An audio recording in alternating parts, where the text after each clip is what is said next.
here we are, we're at the workshopping session. We do have a couple of little business things just to get through, so I understand when I had to leave the other day that you pushed up the union negotiation appointment. Were there questions about it? The WRC committee?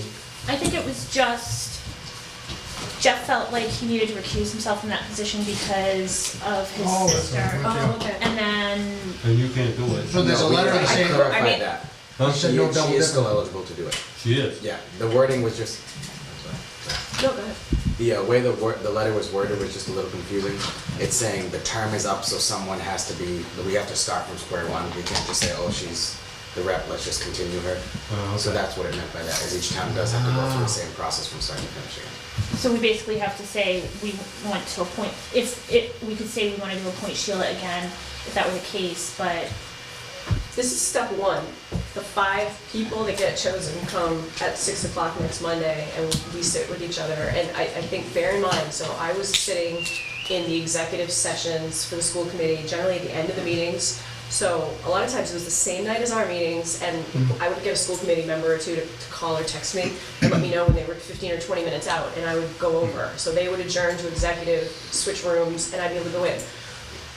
You're sort of there as a witness, and you can't share anything. You can't share it with your board, you can't share it with the other towns' boards. You're just there as the person representing the 5 towns. It's certainly better to have somebody who has a little bit of experience with it, because it got really dense during negotiation years, which it will again in the next 3.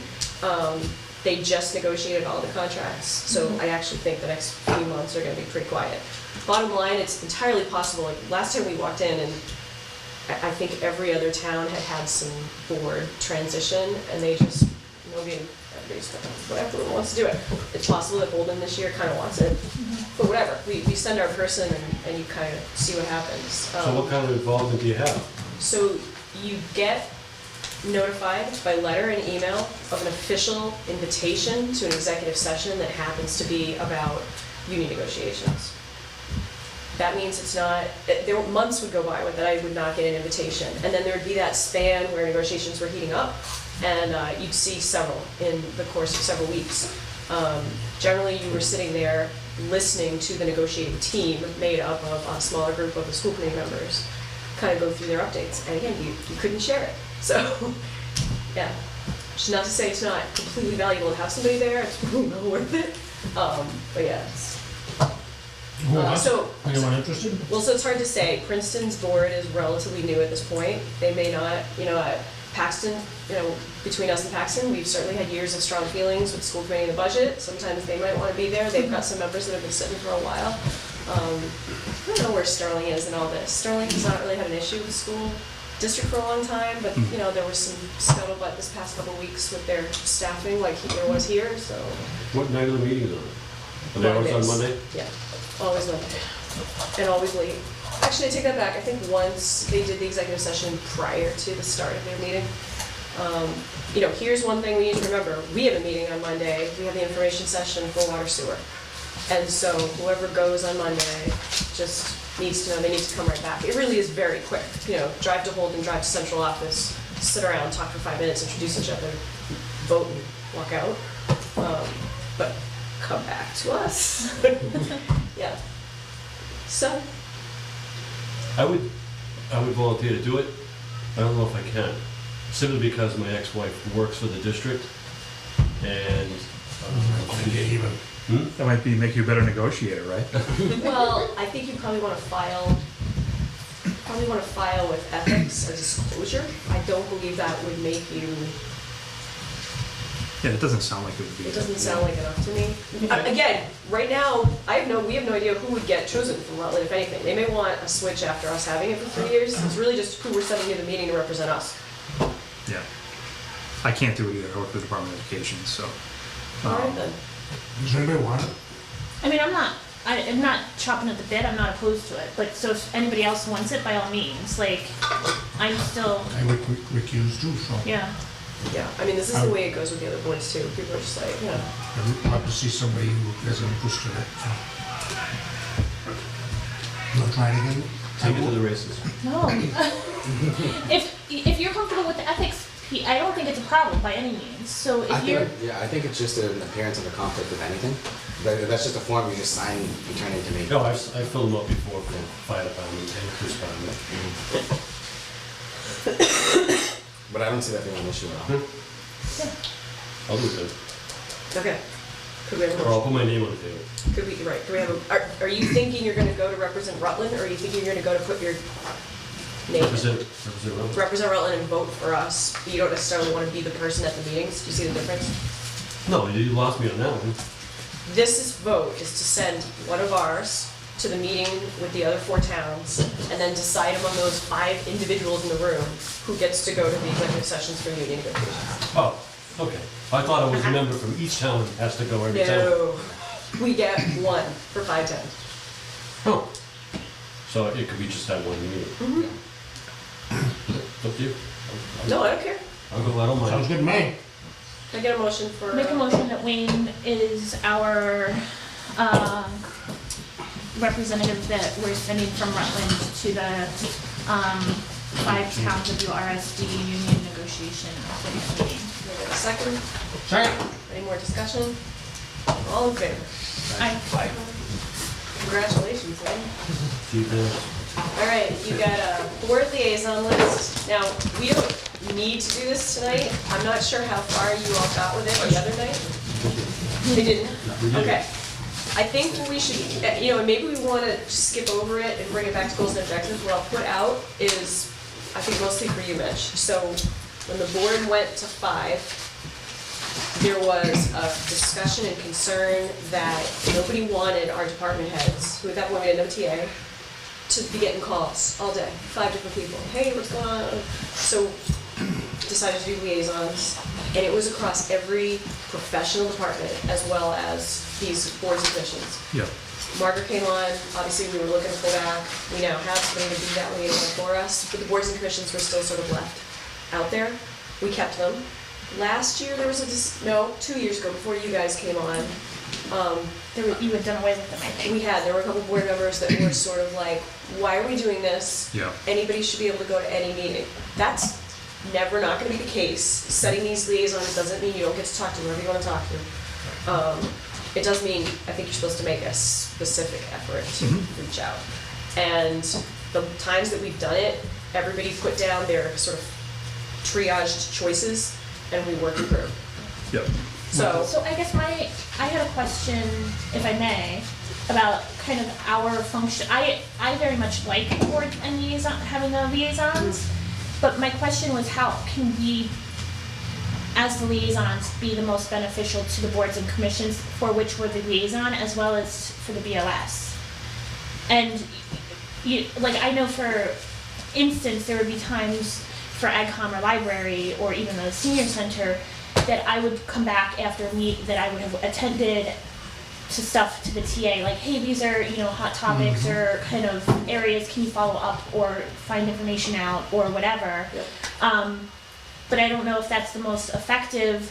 And then there's other times that as board and liaison, there'd be issues going on and I would be one of the last to know about it, although I'm that board and liaison, and I don't care. I guess just like what's the, how can it be best communicated among us, the liaisons, as well as to the boards and commissions, like how everybody should interact. Do we want to, look at changing the roles for those a little bit, or is it, we just want to keep it as is and kind of move forward with it?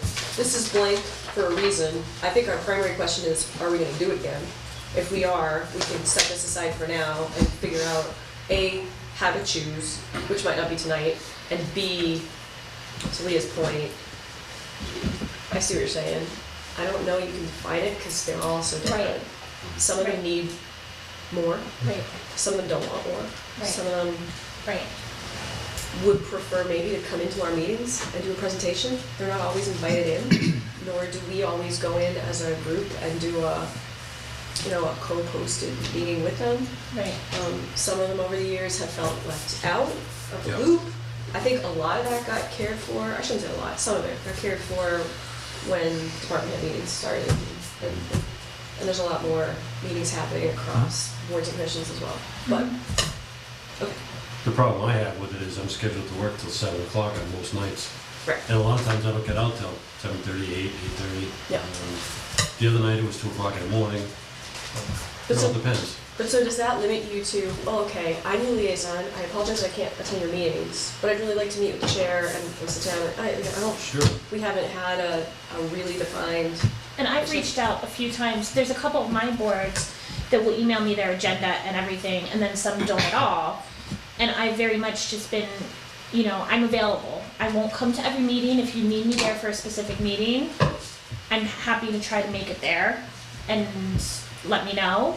But, I'll try to pop in. I think I made most of my meetings most of my boards and commissions at least 2 or 3 times. I think I slacked most with planning. I was there towards the beginning, and then I slacked with them. But I think ideally it was once a quarter was the ideal time to pop in. But I think a little bit of it depends on what's going on, Yeah. Some of them meet all the time, some of them only meet once a month. It depends. So I think I'm all for it. I just wish that there was a little bit more clarification as to how it can be the most beneficial use of our time and use of their time. In some of the other communities I work with, what they do is for the boards and commissions, if there's a particular issue that they want heard by the select board or before a meeting, they'll invite a member of the board to come to the meeting, but otherwise it's more informal. So I'm not sure if that's something that would be maybe more helpful for us and maybe allow them to communicate better with themselves. But that's something too, I know, coming from Gardner, I'm not sure how you handle it there, but We would follow up the next day with the different boards and commissions, Yep. say, did anything come up last night that you need us for? If not, okay, cool. If yes, what can we do? If no, just because it's hard for one person to hit every meeting, it is. because there's some nights where 3 could be meeting at the same time in 3 different places across town. So we would follow up and not leave them hanging, but we weren't always there. Yeah. So it depends. I mean, I'm all in favor of giving as much support okay. to our boards and commissions, but it just depends on what everyone wants to do with their schedules and how everyone thinks it's appropriate. So it sounds to me like we want to keep going? Sure. Great. Why doesn't everybody take your document, it doesn't have to be the second, fill out your top choices. You can put as many as you want, maybe number them. If you end up numbering 1, 2, 3, fine. If you number 1 through 10, fine.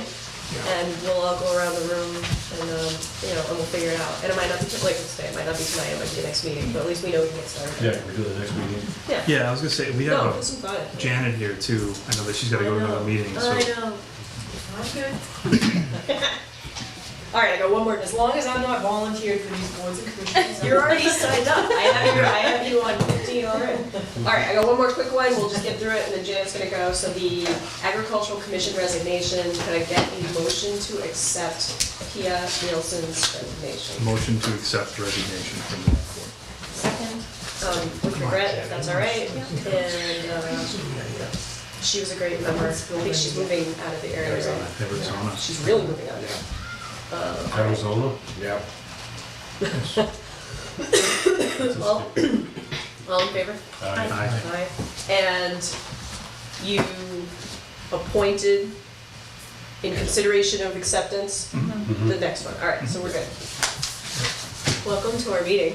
Thank you. Welcome to Thank you goals for and- inviting me. Welcome to Goals and Objectives. I think one of our goals tonight probably is to be out of here by 8, considering our giant studio audience, non-studio audience. It's gonna be like Bruins. So we're gonna run this casual. You do not have to go through me. This is a conversation. We're gonna try to. We've got whiteboard and white paper and a Sharpie. So and pizza. It's all good. We apologize in advance for anybody who's actually watching this that we are going to eat. You could have joined us. There's plenty. You can still come down. We're at the Wood Studio, in case I didn't say that. So yeah, thank you. Thank you for coming. There was an extra copy, or did you get it, of our old list of goals and objectives? No. You want to take a look at it? There we go. I think knowing that we don't have you here for too long, are there things that we haven't yet taken advantage of that we should be? Yeah?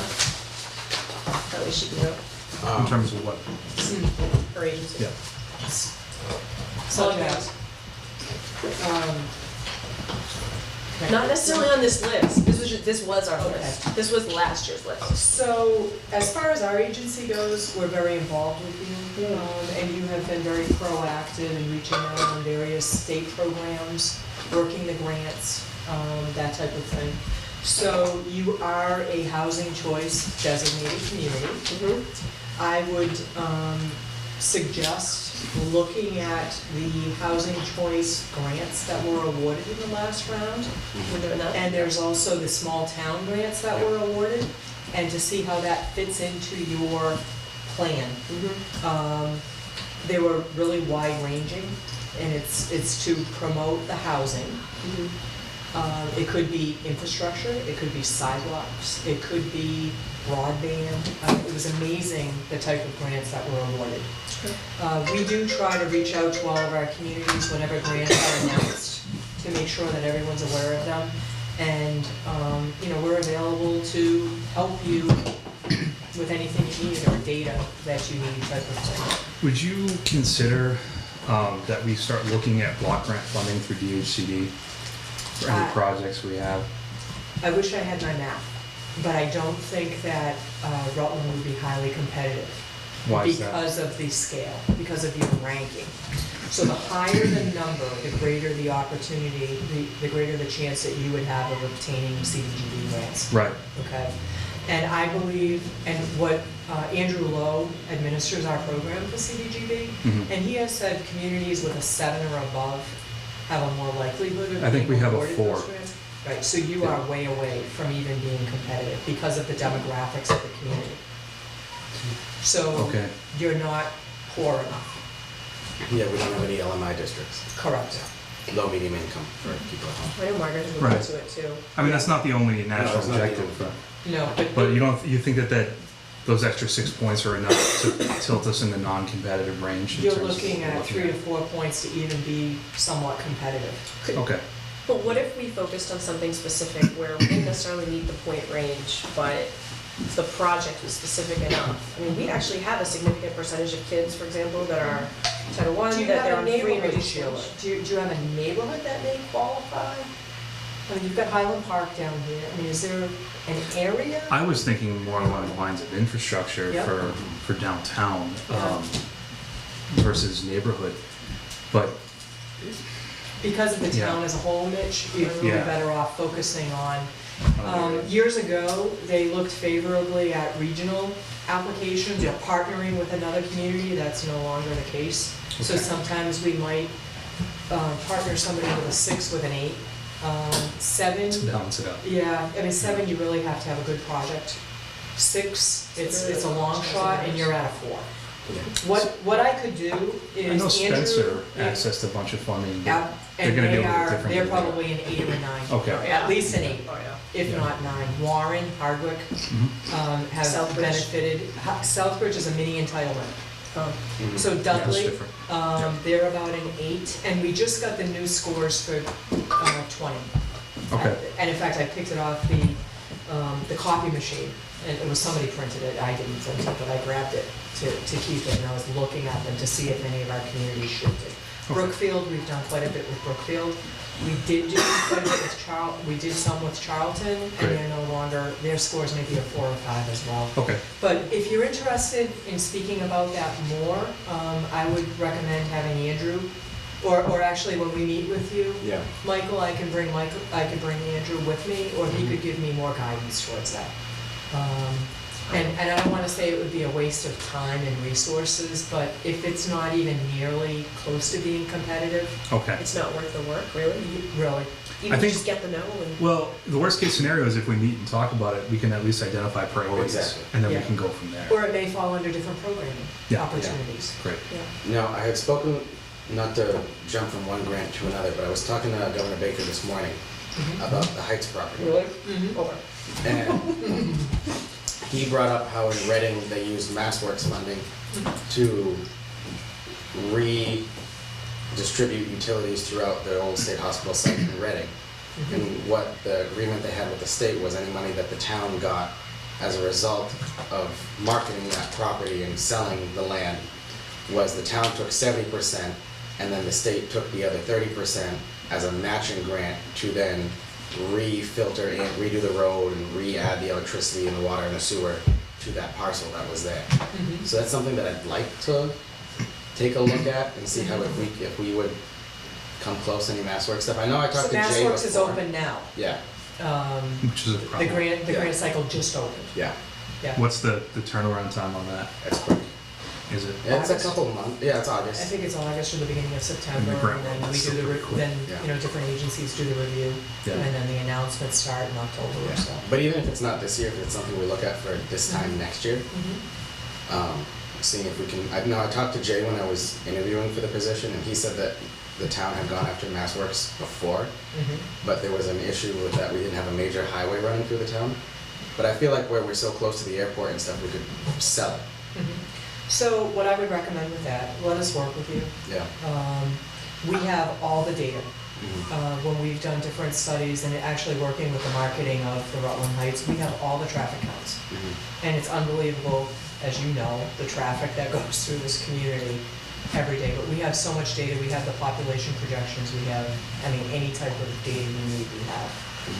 Also access to the different studies where it might be identified and how it falls into our rural 11, which was our prioritization plan. I know that was identified as a priority development area. Do you think Massport might have done some studies based on increased traffic flow into from 122 and things like that? We did a traffic study, I don't know how long ago we worked for the city. We did an east-west kind of, coming in from the west into Worcester. There's so much congestion, so we looked at 122, Yeah, we looked I at live next to the 9. airport, so I know. Yeah, and that was completed back in 2008, 2009. Oh, okay, And it so was it's- looking yeah. at how to access the airport and what the barriers were.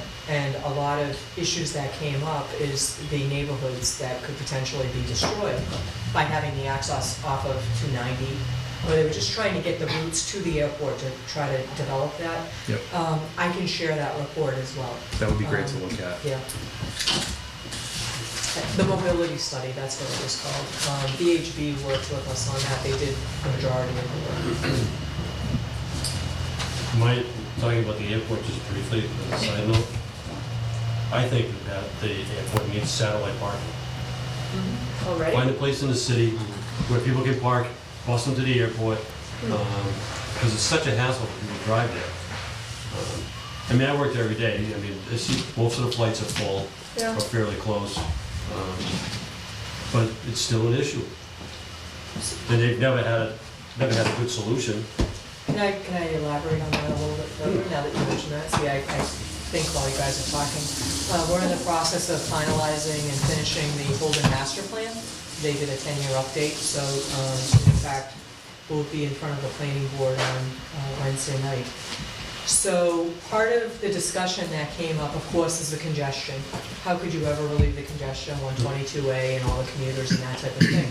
But what was interesting is the central location of Holden and also Rutland, I mean, you're just right out here, between the two commuter rail systems. And is there any value in having that type of satellite parking area to bring people from the Worcester area that can access the Fitchburg line and vice versa? Or is there something with the WRTA through the transit or through vans or something as far as workforce, and it would alleviate some of the congestion and, you know, help with the climate and the greenhouse gases and, you know, you use all these key factors Oh, yeah. and Yeah. whatnot to look at the different grant opportunities, but it may be something worth looking at. So, And then with Worcester right there as well. so almost like the a airport. silver line, a busing system that supplements the rail. Because there is no connection. Right, And then you go into north and you go into south. yeah. So then you have the connector there. So would it be more beneficial to connect from here for those that are commuting in towards the city? Or is it better to just keep, you know, the north and south station or anybody in between that? Yeah. And you'd have to look at where people are commuting to, which we have that information Well, and and have I know access to some more of it's information. parking driven also, because I know the trains out of Worcester, parking fills up very quickly. There's not as much parking as the trains going out of the north. And so I know some of it is people would rather go south, you know, out of Worcester, but can't because there's not parking. You know, it's not, so, Worcester has more parking, but if you go to Grafton, you go to Westboro, actually, you have to be there extremely Right. early It's a to get any types of parking. yeah, Union Station, right, but, you know, try to get further east. Some people drive into Riverside yeah. I and know, just take the train from there, and that's quite a commute, right, it's A still. lot of people that work at Logan do that, yeah. a lot. This is another kind of side tale. I know that there's been talk about about Rutland's master plan, and that it's 10 years old and really could be updated, and what's the kind of, that's, I assume probably BOS and planning board both, I mean, And you would create a steering committee Yeah. from all different boards, you know, however you would want to work it, but I often recommend the more the merrier. You definitely want the educational aspect as well. I think for your community and the position that you're in, I really firmly believe in updating the master plan, because then you have an idea of where your community as a whole wants to move. Instead of picking and choosing or doing a little bit, not that economic development isn't important, but that would be part of the chapter of of your master plan. right, Same with the housing. I mean, we know the housing. yeah, But to incorporate that into the master plan as a very public process yeah, and get the voice of the town yeah, and to listen, I mean, that's, you know, with the consulting, I mean, that's what you do. It's Right. not our plan, it's your plan. We could also, I think, use that as an opportunity to incorporate a lot of the state agencies now through their grant funding require certain community planning processes Yeah. that we can incorporate into a master plan. It's like killing two birds with one right. stone. And I think it's important, I just wasn't sure if now, given kind of where we are in the phases of the growth studies and everything, if it makes sense now to start also looking towards the master plan updating, as we're also trying to more actively market the Heights property and everything, that I think it's a big package item that is important. It's your vision. It's Yeah. the vision of looking out 10 years, 20 Yep. years, and where you want to go. And this town has changed in 10 years. Drastically. Right. Yeah, And to look out, and also to what Mitch had said, it can also help with future grant opportunities, because the development of downtown, or the Rutland Heights, we know. But moving forward, it has been identified, it has been supported by the town, it's recognized in your master plan and any other type of plans. But if you start with the master plan, then from that, you can update your open space plan. You can update, or you can create an economic development strategy or an economic development plan. We bring in the resiliency, we bring in the climate. We've done your hazard mitigation plan update recently, that would be incorporated into it. The Great. planning for the aging population, that really wasn't thought of 10 years ago. yeah, I mean, no one wants to admit they're aging. Right. But now it's just that much more significant, and there's a lot of funding for the aging. yeah, In fact, you could become an age-friendly and dementia-friendly community. which I know. That's something Nancy's that's, already working. Nancy's Yeah. already. I was it's gonna say, wonderful, yeah. it's wonderful. Right. We've supported, we've actually, in the town of Sturbridge, we found some funding, we wrote a grant for them, and I've also supported their memory cafes, paid for a musical entertainment and that type of thing. Yeah. But to bring all of that, everything, Yep. into the master plan. And I really think with, you know, with the recent vote, I really think it needs to be addressed as a whole Yeah, for the community. You look at the education, the cultural, historic, right. you know, open space, of course. I don't know how old is your open space plan? We finally updated it and resubmitted it in 16, so we're good. Okay, so you're good for 7 years. Yeah. And that opens up the opportunity also for funding under the Right. park grant? Yeah, Oh, believe me. yeah, So if it's fairly new with the open space plan, Yeah. then to do the open space chapter, Yeah, should be. it's not as though it's 10 years old. Right. And a lot has changed, so that makes it a little bit Right. easier. But you can build off of, and certainly the transportation chapter, How and far bringing in along- transportation. How far along was Holden in their process when they did that open to the public visioning meeting? Was that the beginning of their process, in the middle, in the end? It was kind of the middle, and it really should have been the beginning, Okay. in my opinion. Okay. But we were at Holden Days, You know, we Yeah. really, we get Yeah. out. I've been to the senior center Okay. several times. Okay. It's not, we don't expect people to come to us for any type of public participation, you know, we go there. We've been to town meetings, when we were in West Brookfield, we had a tent at the Asparagus Festival. We've gone to the town meeting, we've gone to the student Christmas or holiday, performances, to get out there, because you want to hear from everybody in your community. Right. And it's so important to hear all of those different voices. Yeah. And it's also a little bit, to go to their environment, they feel more comfortable. Yep. And hopefully their ability to speak and to voice their opinions and to incorporate all of that into the planning process. What would you say is a reasonable timeline for updating a master plan? We can do it in a year, Okay, I mean, I don't Or want it it to could be. take longer. But we don't wanna rush it. right? So, You wanna do it the right way. right, With Holden, I think it's been about a year and a half. okay. So probably in the Somewhere 1 to around 3 year timeframe, Well, you depending. don't wanna, I You wouldn't don't go wanna push up, it, no. 3, okay. So this isn't under our purview directly, but the RDIC master plan is in desperate need of an update. Can they be done in parallel? The what? I'm The sorry. RDIC's Heights master plan Mhm. is 1994.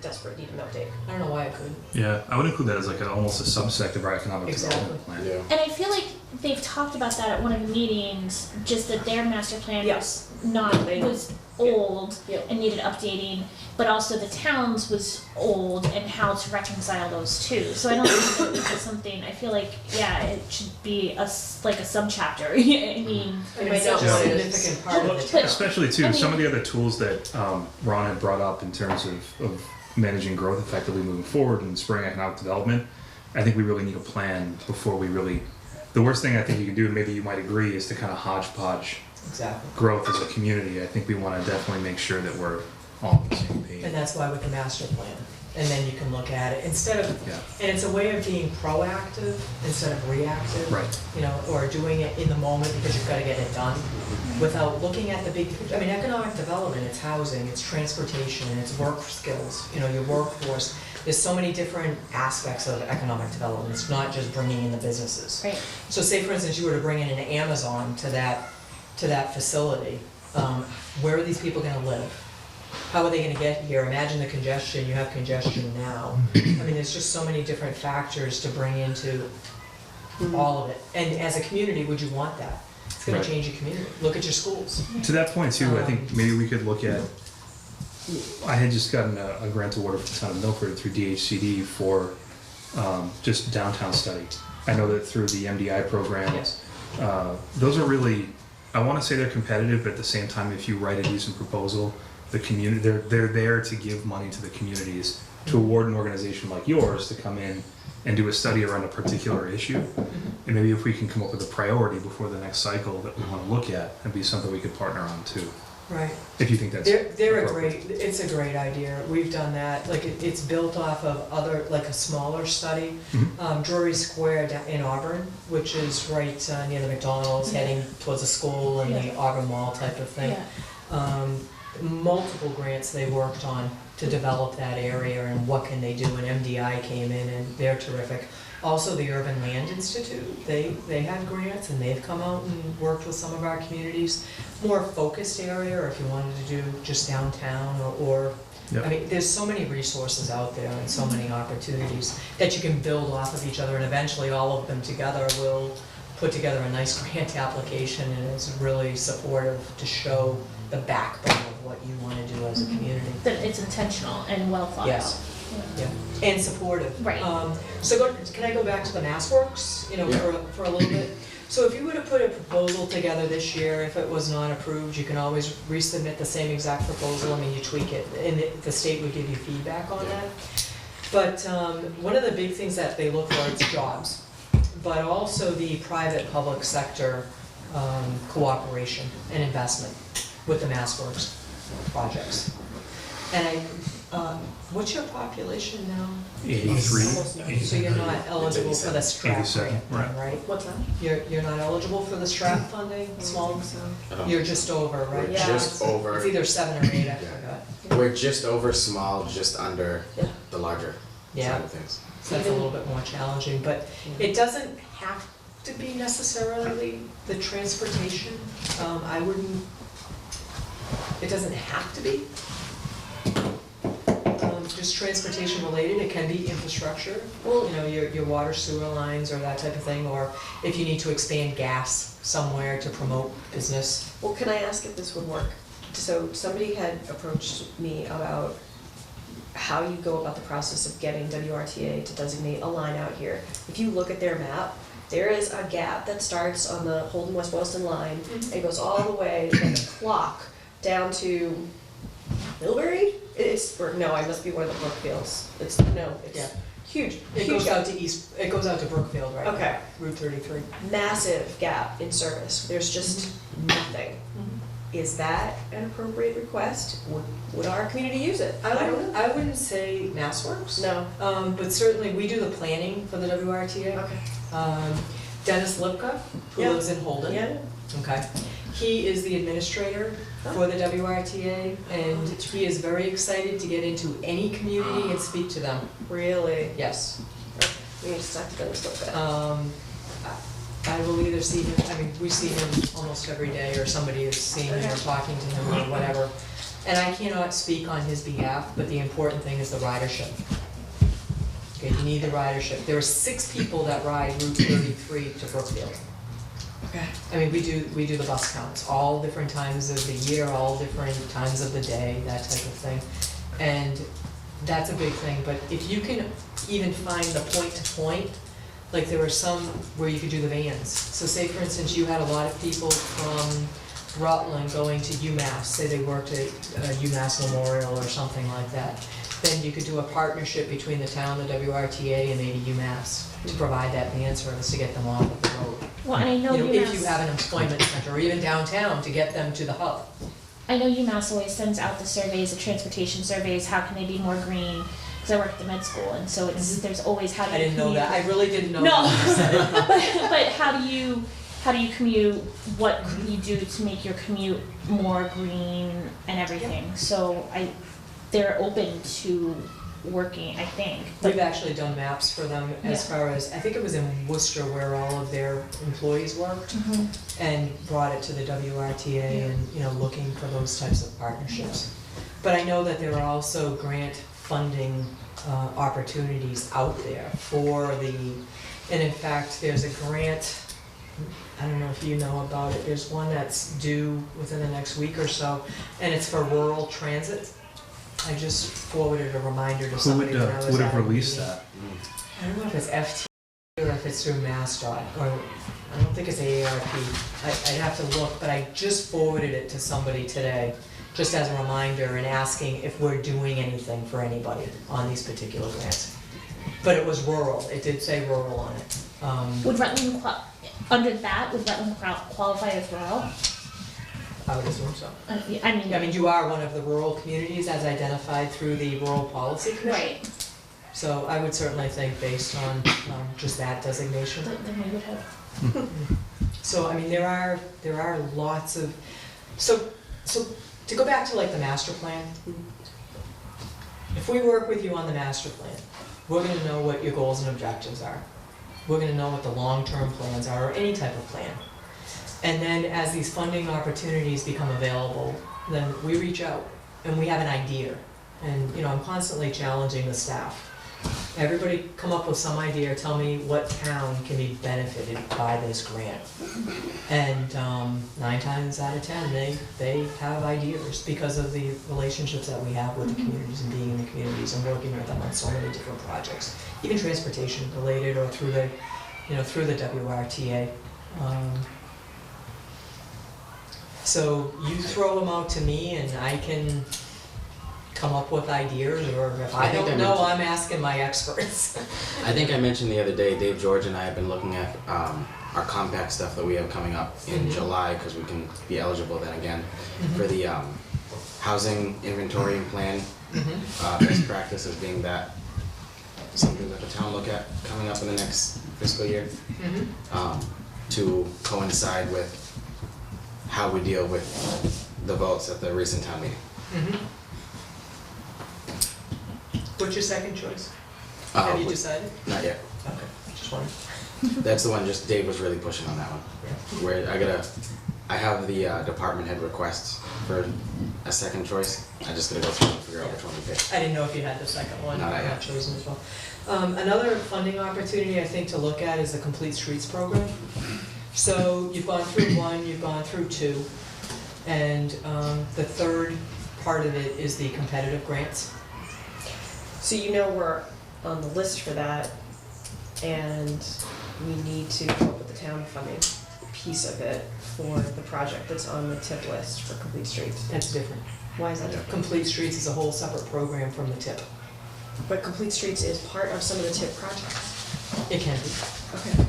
Yeah. but it's separate funding. A lot of these Separate things like funding. weave into Yes. each other. Yes. And find You weird could really ways. do a lot with all of this different types of funding. Which is why the master Including plan. CDBG. And that's why the master plan is so exciting, because there's so many other components you can kind of shove in there Mhm. that make us more competitive in all sorts of different realms. So, And they all can overlap each other. absolutely. Is the Complete Streets one what's supposed to be helping with the sidewalks on Maple Ave? Yeah. Yeah. Is that? So Complete Streets is the idea that you can have a street that has, I mean, it's just an idea that you have the sidewalks, the lanes, Right. with the lighting, stuff like that. Accessible, Yeah. yeah. So it used to be that was just roped into the TIP program. But then a couple of years ago, the state made a separate grant program so that you could reach those TIP goals. Yeah. So, devil's advocate question before you go, and I'm seeing it in Holden. Holden had some big, relatively big ticket projects that they were still moving forward with while they were in the process of redoing their master plan. I guess we're sitting here gonna make goals and objectives, but if our only goal and objective is to set a master plan before we do anything, we'll be at a standstill for a I year. wouldn't do that. No, right, so how do we reconcile the two? And I'm gonna throw one out to you, and it's obviously no, but we've been talking maybe for the past few years, actually for a long time, but maybe more seriously for the past few years, about dedicated senior center.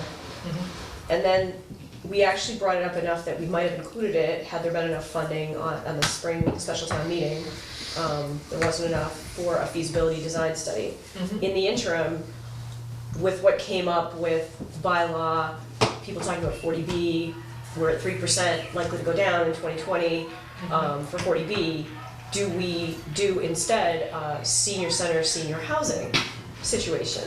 And this will be a completely new realm for us. We don't have a housing authority in Rutland. We don't have any public housing, so You have So none. I think we'll be diving into no. some of the other Well, we have communities, senior, but it's not, we don't have a housing authority. some of the other communities that work in, Milford actually just built a new senior center a few years ago, and they used block grant funding to do that. But I know that the RDSC was working with, was it Christopher House? Yeah. Or there was some conversations there. Yeah. But some of these communities, there's one that's going in front of Franklin right now, zoning board. I'm not sure if you're familiar with it, because that's part of oh no, that is kind of outside. NPC Franklin? Yeah. Yeah. I think what they're incorporating is a lot of rec space on the first floor of the living facilities for senior living, 55 plus. A portion of it's obviously low moderate income, which is most of our seniors would fall into that statistical category. You could almost combine the two, where you have a senior center and a facility right there in the same spot. Because they're living, they can go downstairs and recreate. I mean, they could do a whole bunch of things, and there's a lot of these good projects going on right now in central Massachusetts, and maybe we could reach out to some of those developers. I know that I've been contacted about interest in looking at those kind of projects. And I know that it's something that's a priority with Rutland Heights right now on the RDIC's website that's listed as a focal point, so maybe that's something we can definitely look at. So it's like a mixed use, but it's with the senior. Certainly people migrate towards downtown where they want that Yeah. walkability and access. And we're really only And it down- also helps preserve the open space. Rather than putting up 17 different, if you can kind of incorporate it into a smaller footprint. Right. Drake it apparently just put together an amazing proposal, or they accepted one, right? What was it, Webster? Is it Webster that's redoing an old school, gorgeous Oh, looking? they've redone a few. Milford's doing that too. Yeah. Yeah. I mean, yeah. Old school's becoming 55 plus. Yeah. It's Yeah. condos, They're it's impressive. nice. Yeah. Absolutely. And there was such a an embrace of it from the community, because some of these people had either sent their kids there, gone there themselves, I mean, yeah. So that's great. We don't have that. Yeah. Yeah, So Gardner is with the, factory. you have the community center now in Glenwood? That's where your senior center is? Yep. Have they outgrown that? What's the issue? It was with that never an particular- appropriate building for them. It's the worst. Church, used to be a church. Yeah, it was an old, It was a poorly built church. yeah, And I The think it's acoustics are horrible. everything is horrible. Yeah. Heating it is horrible, cooling it is horrible. How old is that? 20? 60 something? Oh, yeah. Yeah. I was gonna say late 50s or 60s. 1960s? oh wow. No, No, It was that's later more than that. recent than it was the that. Naquag Baptist Church. The Naquag Baptist. It was in the It was the 80s. 80s. Yeah. Oh, really? Yeah. Alright. I thought it was older. Probably about the time Wachusett Street was built out, right around then? No, Some development? no, it just popped up, yeah, it was in the. It was kind of a standalone Mid-80s, in the they middle of built the it field. as a And the church abandoned. Baptist church. The Yeah, church it just- abandoned. it came out of nowhere. People Right. came from all over the country and the thing was built in a Yes. month. Done. Yeah. Its ADA compliance is questionable. Access, the bathrooms are disgusting. It's The the town owns list is it? long. Yeah, the town owns it. Have you thought of a reuse for that?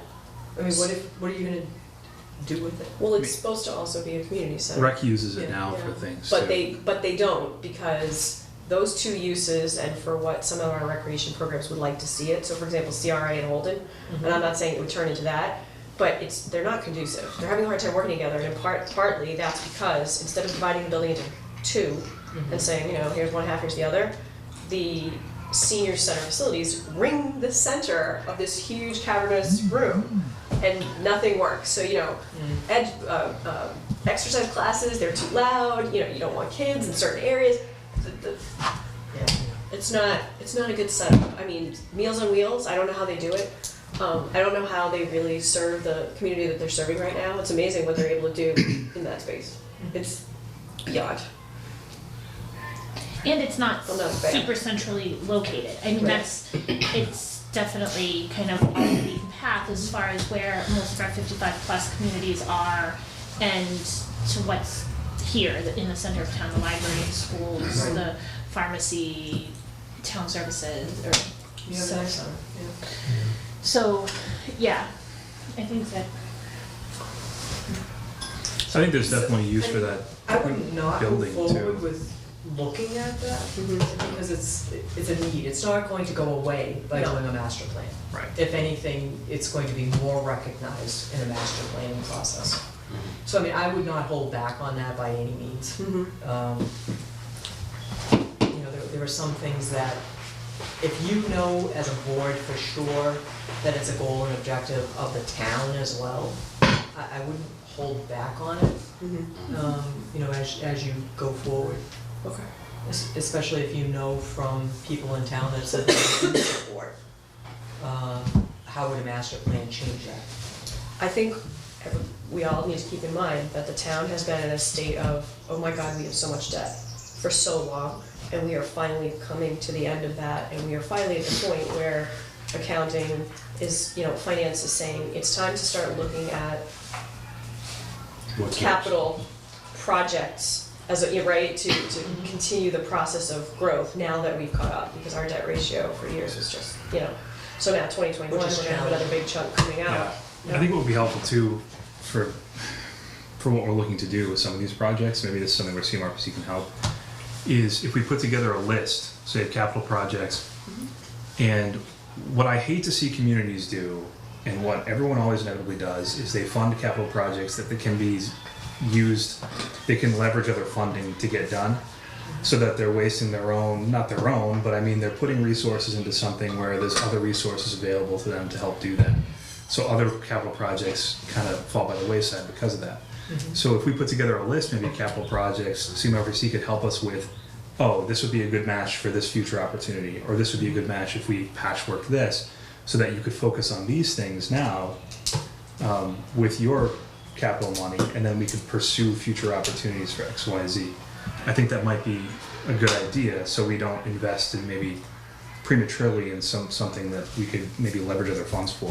I think the other thing to think about too is, so say for instance you funded something through your capital plan and you were able to obtain grant funding with that.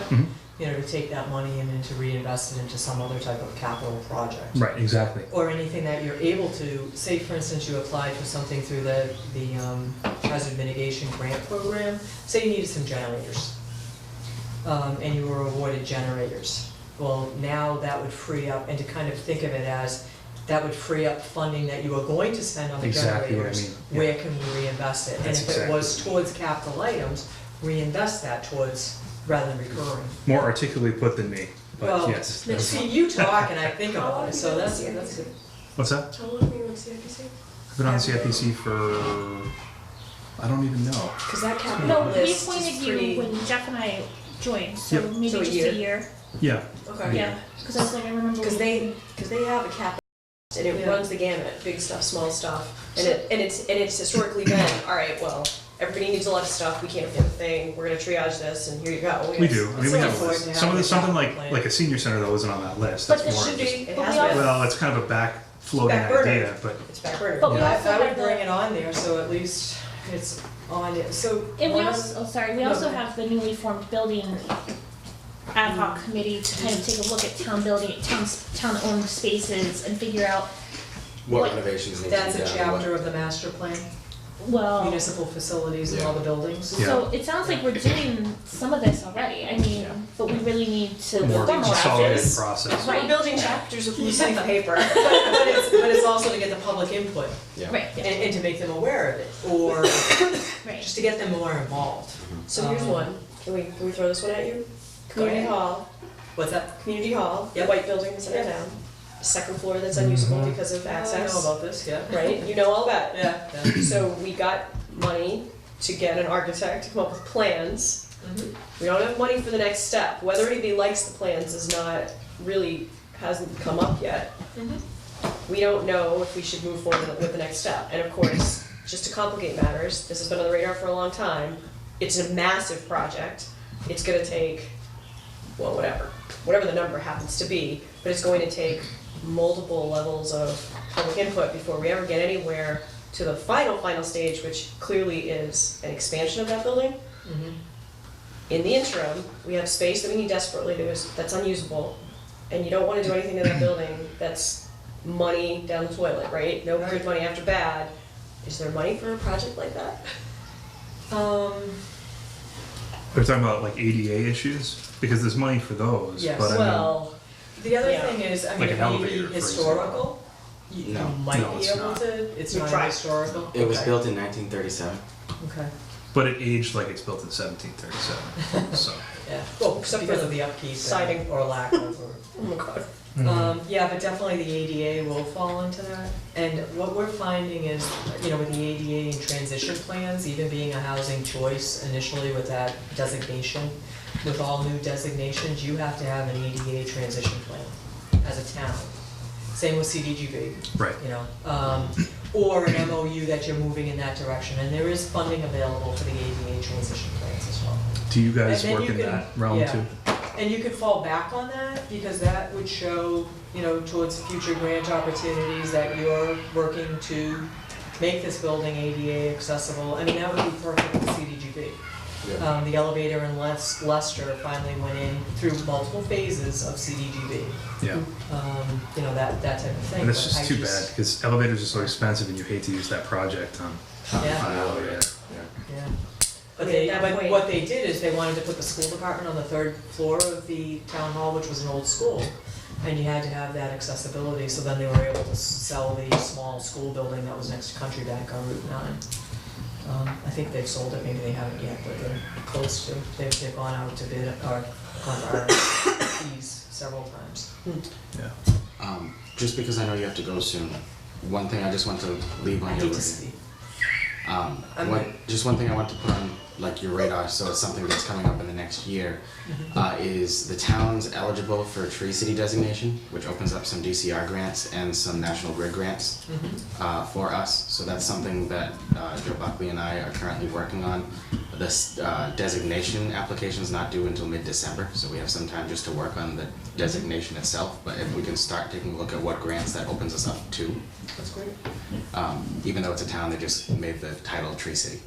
But it's if you can show that you pay $2 per capita a year on trees in your town budget, but that includes a portion of all the salaries of everyone who works related to trees, so a portion of Joe's salary, a portion of the DPW workers' salaries, and then what we pay just in general on cutting, planting, stuff like that, then we're eligible for this designation that opened up the trail funding for us. So that's something that I'd like to work into Yeah. for next year. What kind of I'd project like would to you learn more envision about doing with that. that? That's- I can learn things. There's some trail grants that are open, Great. that are open up with that. There's tree farm grants, community garden grants, things like that. Or if you get that designation, you get extra points towards these applications, which we don't currently have. Yeah. Can I go back to your capital improvement plans?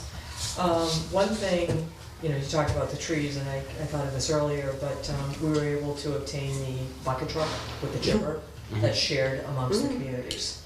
So when you're looking at your capital improvement plan, to kind of think out of the box a little bit too, so say for instance you needed a new grader, which is expensive. Could you share that somewhere else, and you could share that cost burden and come up with some agreement with some other community? If you're looking to purchase a fire truck or an ambulance, is there a neighboring community that's purchasing it at the same time? You may be able to get 10% off if you're ordering the same exact truck through an MAPC bid. They work with FCAM, and I know it's 10% off. That's significant for the cost of some of these items. So it's kind of the timing, the planning, the turnout gear. We have several communities, Spencer's one of them, New Braintree, I think North Brookfield, or I think turnout gear. I'll say the turnout gear, but I'm not sure that that's what it is. I forget the exact terminology. But they're all coming due in maybe 7 years. They have a life cycle, so that they're all buying them at the same time, so that when they come due and they expire, you can do a collective purchasing and hopefully get an even lower rate. They may be on the state bid, but we found with a lot of our joint purchasing that we've been able to save even more, you know, by narrowing it down to 5 towns, 10 towns, whatever it is. Yeah. So to kind of keep that in mind as well, and then with the joint procurements, we're open to anything. I think you may have just completed our survey. Yes. Yeah, it's pretty extensive, but we'll do anything. And we don't charge you anything to do this, it's just part of our services. So what are you going to be buying that maybe if you had, like fuel oil, you know, we have, I forgot how many thousands of gallons we've gone out to bid on our fuel oil. And we've also done it on a regional, because we don't want to eliminate your local carrier or have to have you pay more for the carrier because they're gonna go down to Upton. You know, there's a transportation cost there, but we do it with the fuel oil, we do it with diesel, gasoline, and at fixed rates, you have the option to lock it in. And also propane, we've done hose testing, this out here, elevator maintenance, assessing if you're looking for a third party. But challenge us or give us ideas. I mean, I have staff that are devoted to this. I used to run that department as regional services. And more than happy to do that. Any kind of maintenance or something, if you want to look at it competitively, if you're not happy with the bids, then you don't do it. We have tax title auctions that, you know, call us. We've got the auctioneer, we contracted with it as a governmental agency. You can tap into it as a collective. You don't have to go through that procurement process yourself. Do you realize the length of the letter you're gonna get from us after this I'm meeting? okay. I don't, You know where I am. okay. Now that you mentioned the tax title stuff, Yes. we have been contacted by a company who, in a couple of different municipalities, has purchased tax title liens. Like Talent? That's what Yeah. it is, Talent. Yeah. Is that something that you've seen a lot of people doing? There are quite a few that are doing I know, that. 'cause- Because you don't have to go through the Yeah. it's Yeah. very expensive to go through the foreclosure process. Exactly, yeah. And this way, you know, this firm or a firm comes in and they buy them. You get your money. Yeah. It comes back onto the tax rolls. The liens are secured and it's up to them to collect it. Mhm. There's been some kickback throughout the state level Yeah. on that because it's out of the local control and those that are protecting those that may lose their homes. Right. There has been kickback on that, but it's a great way to get some money in your coffers. I mean, It's like taking the lottery payout all at once in a lump sum instead of amortizing And you're also out. losing You're losing 16% money. interest Yeah. if somebody's going to redeem it. Okay. Yeah. The optics of that might not be good though. It's just an ugly program. It is. I mean, the tax title process is ugly.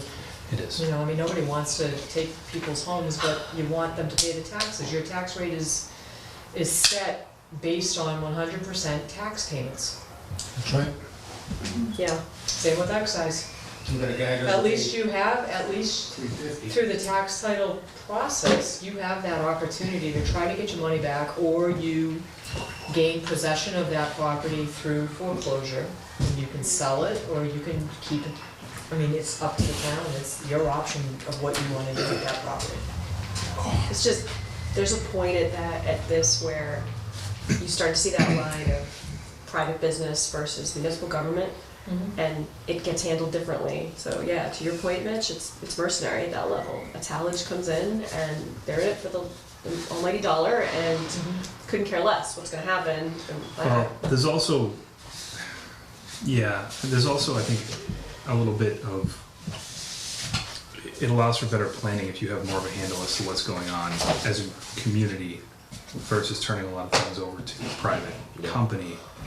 But it's a quick influx. If you're looking to make your life easier, I understand why some towns do it. I do. Sure. So, I mean, it's a double-edged sword. It is. So say, for instance, you do sell them, and say you get $200,000. I'll just use that for ease. So you bring in $200,000, which will be certified as free cash the following fiscal year. Now, you're trying to collect these back taxes. Say, for instance, you have heirs, they're deceased, and they have relatives all over the country. So you're gonna start your foreclosure process. It's about $600 just to file it in land court in Boston. If it's not a clean foreclosure, this could go on for 5 or 6 years, and you're probably looking at $20,000, $30,000, $40,000 in expenses that you're gonna have to pay the attorneys to foreclose on this, which you could maybe get once it's foreclosed and if you try to do something through an auction process with this property. How prevalent is this problem in our community right now, Mike? Not really. Where did we just spend Well, I 15,000 or 25,000? Well, I think, Mitch, you would benefit particularly from talking to Becky, because when she came on, it was one of her primary goals to fix it. We were in rough shape, we were $1 million in the hole, and she's worked it down. Well worth you we having. had a lot of huge problems in Worcester when the market crashed. Yeah. And so it's just, It's a problem, don't get me wrong, it's just not number one on the list. We had a lot of Which is situations good. where It's the good to not process have that wasn't problem. even started. Well, we had a couple of real high number egregious, Right. And we may still, almost $400,000, and it Sure. had to be addressed. It just had to be yeah. addressed. But it wanna was, move forward. yeah. You know, and Becky would know. Becky She does knows. know. No, and again, it wasn't necessarily, when Becky started, a tallage situation. It was a situation that the town had not taken the steps that it was supposed to. yeah. But I think it's not a number one problem right now because No. Becky has a good pulse on it. Yeah. You know what I mean? Like, I think if she came to us and said she wanted to sell some of these off, we would, right? Well, it's also not, I mean, Yeah. foreclosure's rare now than it market recesses too. so right. Yeah. But she's been very proactive to reaching out to try to work with homeowners Yeah. and That's good. get payment plans. You know, it's nobody's number one priority to take their homes. So I think that, Exactly. but it's also not the town's number one priority to. Subsidized. No, Right. it's So- delicate. So I think she's done a good job and has a good handle on. I guess a way of looking at it too, you know, and Becky would know, is what type of properties are going into tax title? How are they, who's falling behind? The demographics. kind of Right, thing. and what you could do to help them. So say, for instance, it was somebody over 65. So you may look at, do you offer the deferral of taxes? Mhm. You know, Yeah, to we have the offer that, work. do you have tax work-off? Mhm. You know, are you doing things to try to help your population to avoid falling behind on their taxes? What can you do? Yeah. So it's, and I'm sure Becky's doing that, and I'm sure, you know, I know her well enough that I'm sure she's doing a great job, doing whatever she can. Yeah. All right, so big long letter coming to you. Okay, Thanks for coming. Thank you so much. so I'm gonna block you. Help us with the That takes care of following. that. Send away, Sheila, no problem. I'll check my spam 173 folder. items. Yeah, it's always a pleasure, and, I mean, our mission is to improve the quality of life for those who live and work in the region. And my big thing is, we're here for you and because of you. And all of us recognize that, it's our communities that we serve. And whatever we can do to help, it makes you better, makes the region better, makes, helps everybody. I mean, there's no magical solution, but even the smallest things that we can do, makes me feel good, It's rewarding. So, Thank you. No, thank you for the invitation. Thanks See for you tomorrow. Thanks for pizza, stopping. really appreciate Take it. one with you? No, I'm good. But anything, anything you need, if you have something ongoing, certainly, Mitch, if you wanna forward the capital improvement plan, I can just look it over, see if something take a look at jumps out. You do have the efficiency, as long as it passes the legislature, with the funding, you will have the efficiency and regionalization grants coming Yeah. about, and you'll also have the IT grants. So with the ENR grants, Mhm. we do have an idea for that already.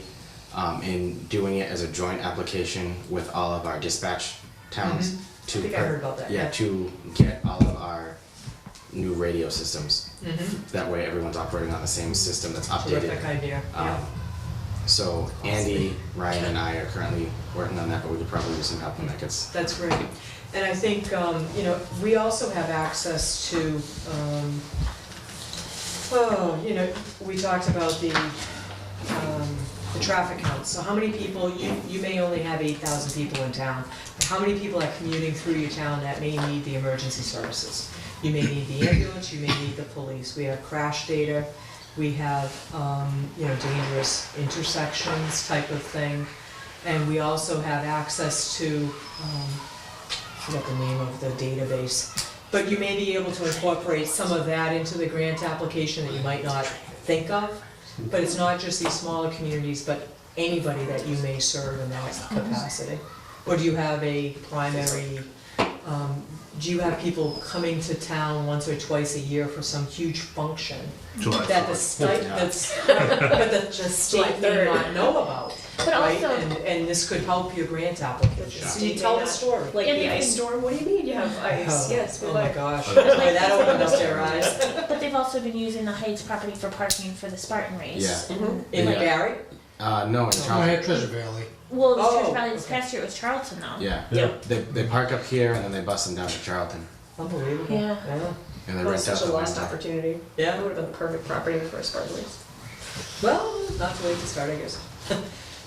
They have some kind of something going on in the mountain this Yeah. weekend. Mm. I just forgot what it was, man. Is it the 5K that's going on? The Watch User? 5 to 50, Okay. yeah, it's Yeah. endurance or something, yeah. Yeah. I have relatives that do that, I will not be doing it.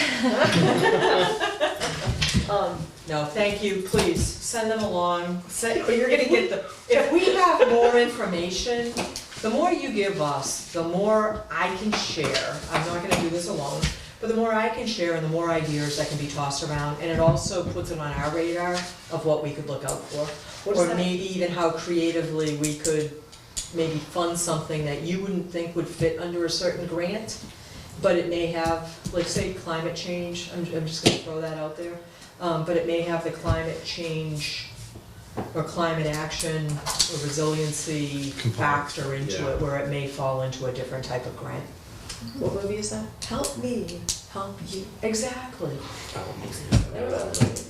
It's 24 hours in a day. Yeah, I'm fine. Alright. Thank So you. thank you. Thank you. Thank you.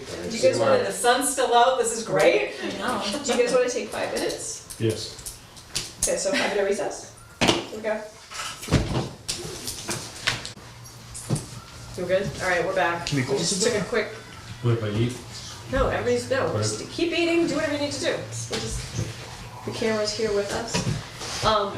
Why don't we go through the old document and see, A, which things are no longer needed, and B, which things we still need to take action on. If we go through boards and committees, I think they were a low priority, and I don't know that we really got to doing them. So I don't believe we wrote a Memorial Day committee charge. Not that I saw. Same for 4th of July. Now, 4th of July is really busy right now. Memorial Day, having just finished, we could probably ask them to write something and Yeah. submit it, and do a cooperative review of what it should look like. Cable, same thing. I have a question, sorry, for the Memorial Day Committee, is that separate than the American Legion, or is the American Legion the one? They're the members of it. Yeah. Okay. Because I always thought that Memorial Day, I knew that we had a Memorial Day committee, but I always think of the American Legion, so I wasn't, They recommend people to the town to Okay. run the exercises on that day. okay. And then we just go with what they recommend. Yeah, no, thank you. for that I asked the clarification. same question. Same with the 300th, which we've been talking about now for a little while. We know that it's, you know, sort of far away, and yet when you start backdating, when you start celebrating this, It's and not when you very need the far money away. to celebrate, it's really not that far away. I would like to see this seated sooner than later so that we can create the gift account for them and then start fundraising now. Because that's a big chunk of change that we're gonna need that we can't use taxpayer money for. Okay. So, how would you all feel about setting sort of summertime goals for us to make sure that these charges are done, and then by the end of the summer, we'll sit the 300th anniversary committee? Does that sound, I don't know that anybody, even the ones that are hyper interested in it, are gonna start meeting in the middle of August. No, but I'd like to see something by December where a fundraiser was held for the first kickoff for the 300. This summer? By this December, Oh, I'd December. like to see some Okay. initial kickoff done. Okay. Just because those parades get very expensive very quickly. Well, and that's a whole conversation to have with 4th of July. There's probably a good chunk of people in town who will sit there and go, well, let's just roll it into the 4th of July Yeah, parade. well, that's, me too. Why not? I don't know. Roll it. Well, I don't know, it's a big deal. When does July 4th fall in 2022? I It's don't on the know. 4th of July still. Whoa! Good joke. And, that kind of matter. Oh, here we go, right here. It's on a Saturday. I was gonna say, it's a No. weekend, isn't it? It's a Saturday. No, 2022, July 4th is a Monday. Oh, it's 22. Yeah, it's a That's Monday. That's not as exciting. That's not as exciting, Yeah, unless it's that. I don't know. Yeah. When was, the founder was February, right? Yeah, the 13. And that was a small thing, we just did a proclamation. And while this is a discussion for the committee that eventually gets sat for this, without jumping the gun too much, rolling it in with the 4th of July does make things logistically easier, but it also can cut out some groups, like different school groups, that would be interested in participating. Wachusett, I do the 2U masses, things like that. Like anything, it's gonna be what you What you put into it. Exactly, and, yeah, So it depends on who's interested, the initiative. yeah. I would I think guess- that historical, I mean, I think it's up to the to-be named committee, but I kind of see them as separate, because I feel like the 4th of July that's their yearly ongoing, Yeah. they do a lot for, I mean, Rutland does a lot for the 4th. yeah. And the 300th only comes around. You are celebrating different things. So, I mean, I but agree, I I- agree. I And in can- the end, it would be probably insulting to assume that the 4th of July committee is gonna take on these roles or have these roles overlapping with what they do, which is, 6 months out. And we get annual out-of-town visitors for our 4th of July celebration that won't necessarily be as interested in a hyper-local 300th, Yeah. and that's okay. That's true. But just as a means of just putting a price tag on something, I know when I was in the UMass Amherst band, when we went out to Plymouth, it was 20 grand for the band to go out and march in the parade, because we took 8 coach buses, 4 Penske trucks, and then you feed 400 kids. Fancy. So if we were to fill the parade, it gets expensive when you get these groups added onto it. You can't have a parade in February though. No. Probably not. Probably not. But, I mean, thinking back to the 250th, they had the ball, the gala ball. Yeah. And the burying of the old razor there, there's a time capsule there at the left side of the common. Yep.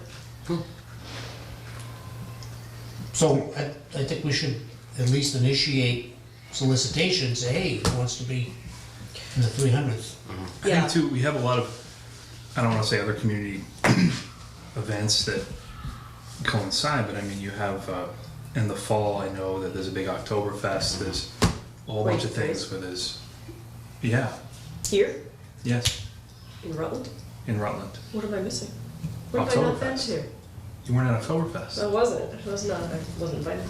But we could try to coordinate these events towards a big community celebration and have everything coincide, if that's Yeah. something you think would be interested in, Yeah. outside of the 4th, obviously. Yeah. Yeah, February really kind of buzzkills it though. Yeah, well, February. No, but we can find something to offer. Tough. Yeah. You'd like to Unless think October weather is still okay at the beginning. Hmm. You know, as you get closer to Halloween, it's getting a little sketchy. Yeah. Fall time is the best time to do a big outdoor thing. Yeah. And even then, you're taking a chance, but. But that can be stuff that the committee, but this is what I'm saying, I'd like to see this seating sooner than Okay. Yeah. See that, yeah, put it out there and do like a community, I mean, listen to what they Right. recommend and put many minds together and. So that should be kind of, I agree with Sheila, kind of having this summer be our priority to set these, Charges for the charges or the overarching. And then start advertising right away. Yeah. But seat them at the end of summer. Yeah. Give them the whole summer to think about it. Yeah. Get Right. start hyping it up. I think that'd be great. Because I think it would be really hard to plan, everybody has vacations planned already, Yeah. and so to try to seat a committee and expect that they're going to have a cohesive meeting over the summer, I think might be asking a lot. Use the energy of the 4th of July, the week of the 4th, and then they, oh, Right. rally. Could do That's like make it a big. barbecue kickoff for that committee Mm-hmm. at the end of the summer. Yeah. Put the, right, celebratory feel to it. I mean, it's a lot of work, but it's Right. meant to be fun. Mhm. We'll have to invite the other towns and everybody's gonna want the banners up and down Main Street and, yeah, you know. And I've talked to a couple different vendors to see if we were to look at banners or flags or stuff like that, what would it cost, what would the typical designs be and things of that nature. 300, yeah, you start. Yeah. Yeah. Well, and who gets to make money off of it? Obviously, Yeah. at 4th of July, the nonprofits are hopefully reaping the benefits of sales. But probably the Historical Society, they've got their blankets. I think the last time they did this, they had a plate, they had a license plate. That's right. There was a That's lot, right. there was a lot of swag. 1722 plate. Let's talk offline about getting some of that stuff donated, Yeah. because we used to coordinate a lot of that in the city, Yeah. and there's a lot of good folks around. Yeah. So I think we can work on something there. Come on, Steiner. Yeah, I know. Not to throw a name out, but He'd be all about it. Yeah. I'm gonna throw it out right on TV, you know. too polite, but I'm gonna. Yeah, let's get him roped in. So board and committee liaison, we're gonna go ahead with, we're gonna pick and choose and fight it out in another meeting. I'm gonna circle back to cable, just because you guys are here with us, so we can talk about it while you're here, you can join us at the table, but this was a goal last year, I don't know, we've made some progress, I think. But to your point about wanting them here tonight and the intention of transparency, we definitely have a lot of work to do when it comes to all of our other boards and commissions, particularly the elected ones. And we've actually had, I mean, I think it was on camera, unfortunately, pushback from some of them who did not want their meetings televised. I think we heard about that this past week with a planning board meeting that wasn't on camera for the first time since, you know, blah, blah, blah, big vote. And it changes the way, it changes the meeting. As casual as we're trying to be tonight with our, you know, salads and chips on the table, it does change the way we talk. Absolutely. So, and that's okay, but it also keeps people, you know, doing what they need to be doing, Accountable. keeps them accountable. So where are we All right. heading with that? Well, so Paul, you're sitting on almost $500,000 of money, is that right? Oh, yeah, $500,000 of Yeah. PEG access money. yeah. I mean, I think we gotta look at getting you professional staff and giving you your committee. First of all, I think you still need at least one member, right? Yeah. Okay, but giving your commission the assistance it needs to get you to that next level. Because I mean, I think, right, we all, you know, you along with the rest of the town, we all grew up kind of fast, and it's time for us to, We're trying to increase staff. Yeah. Get a couple more people that can go and do things. In other words, we've devised some role in the committee and we're looking at, you know, adding at least one more person to what we do and figuring at it from there. Now, as far as what gets televised and televised, rather what gets televised and what doesn't get televised, I would like to be included in those discussions. In other words, you know, I have my feelings about what should be done and what's, you know. In other words, I'm willing to sit down and listen to what people have to say. I don't have a problem with that. And I'm not trying to say that, you know, every blessed meeting has to be televised. In other words, I realize that there are some issues that, you know, I can honestly own up to pulling one on Margaret and walking in with a DVD and asking her if she wanted copies of the last 5 executive sessions. She just sat there and looked at me. I said, forget it, it's blank. Okay. Okay. No, it's one of these things. In other words, okay, you know, what we do is what we do, and with the greatest amount of respect for what everybody else has got on their minds and this sort of thing. We're willing to sit down and talk with people and listen to what they have to say, okay? But I mean, you know, as far as what gets televised, what doesn't get televised, if somebody's got an idea about something, somebody wants to talk about something, Well, any member of the committee or myself is willing to sit there and discuss it. Who's on the committee? How big is the committee? How big is the committee? How much? How big? right Yeah. now? There's gonna be 4 of us after, hopefully, the next selectmen's meeting. And what's the number of seats that 5. the 5-member board? We've been advertising for people both on the town website and both on the I've seen community that. center. And, but Paul, do you think this is a self-fulfilling, a self-created issue? And the reason I'm asking is, are we at the point now, with the size of the town and the needs of the town, that it's time to go professional and do a full-time director the way the other communities have that are our size? And I'm wondering, and the reason I bring that up is I think that's what honestly, scares at this people. particular point, no. We can have the discussion again a year from now, and it might be different, okay? And the thing that we're looking at now is trying to up our staff and up what we're, with the innovation that's coming down the road here, when the new equipment comes online, probably by the end of the month, it will give us a lot greater capability to do things both in town and pull things down off of networks and this sort of thing that exists in the States for PEG channels. Up to the last 6 months when we got access to the town's internet system, the internet system that we had, so many times it hung up on me when I was trying to download something off of another site. And this one seems to be much better. Only problem that I'm having now is that we're running into channels who have set up their systems so that nobody can download any information off of it. And that has to do with all the stuff that went on in politics with YouTube and all that stuff. So those are the type of things that we're looking at. Those are the type of things that we've got to find out about getting access to and this sort of thing. Okay. I've been working on it now. I've been working with Mass Access here for, probably a good 4 months now, trying to get some things set up and trying to get some things organized. And right now I've got 3 good sites that we can use within the state. And looking at 2 more, but they're pretty much in their infancy at this point, so. So Paul, right now, as a member of cable, you are also the paid, what's your title? What's my title? Whatever it is. Director of Cable Services? Director. I don't know, something like that. Getting I paid don't out of the PEG access account, know. an amount of money that somebody approved, that you guys approved yourselves?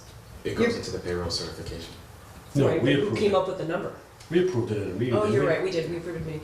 So you're sort of operating the way the assessors used to, you remember?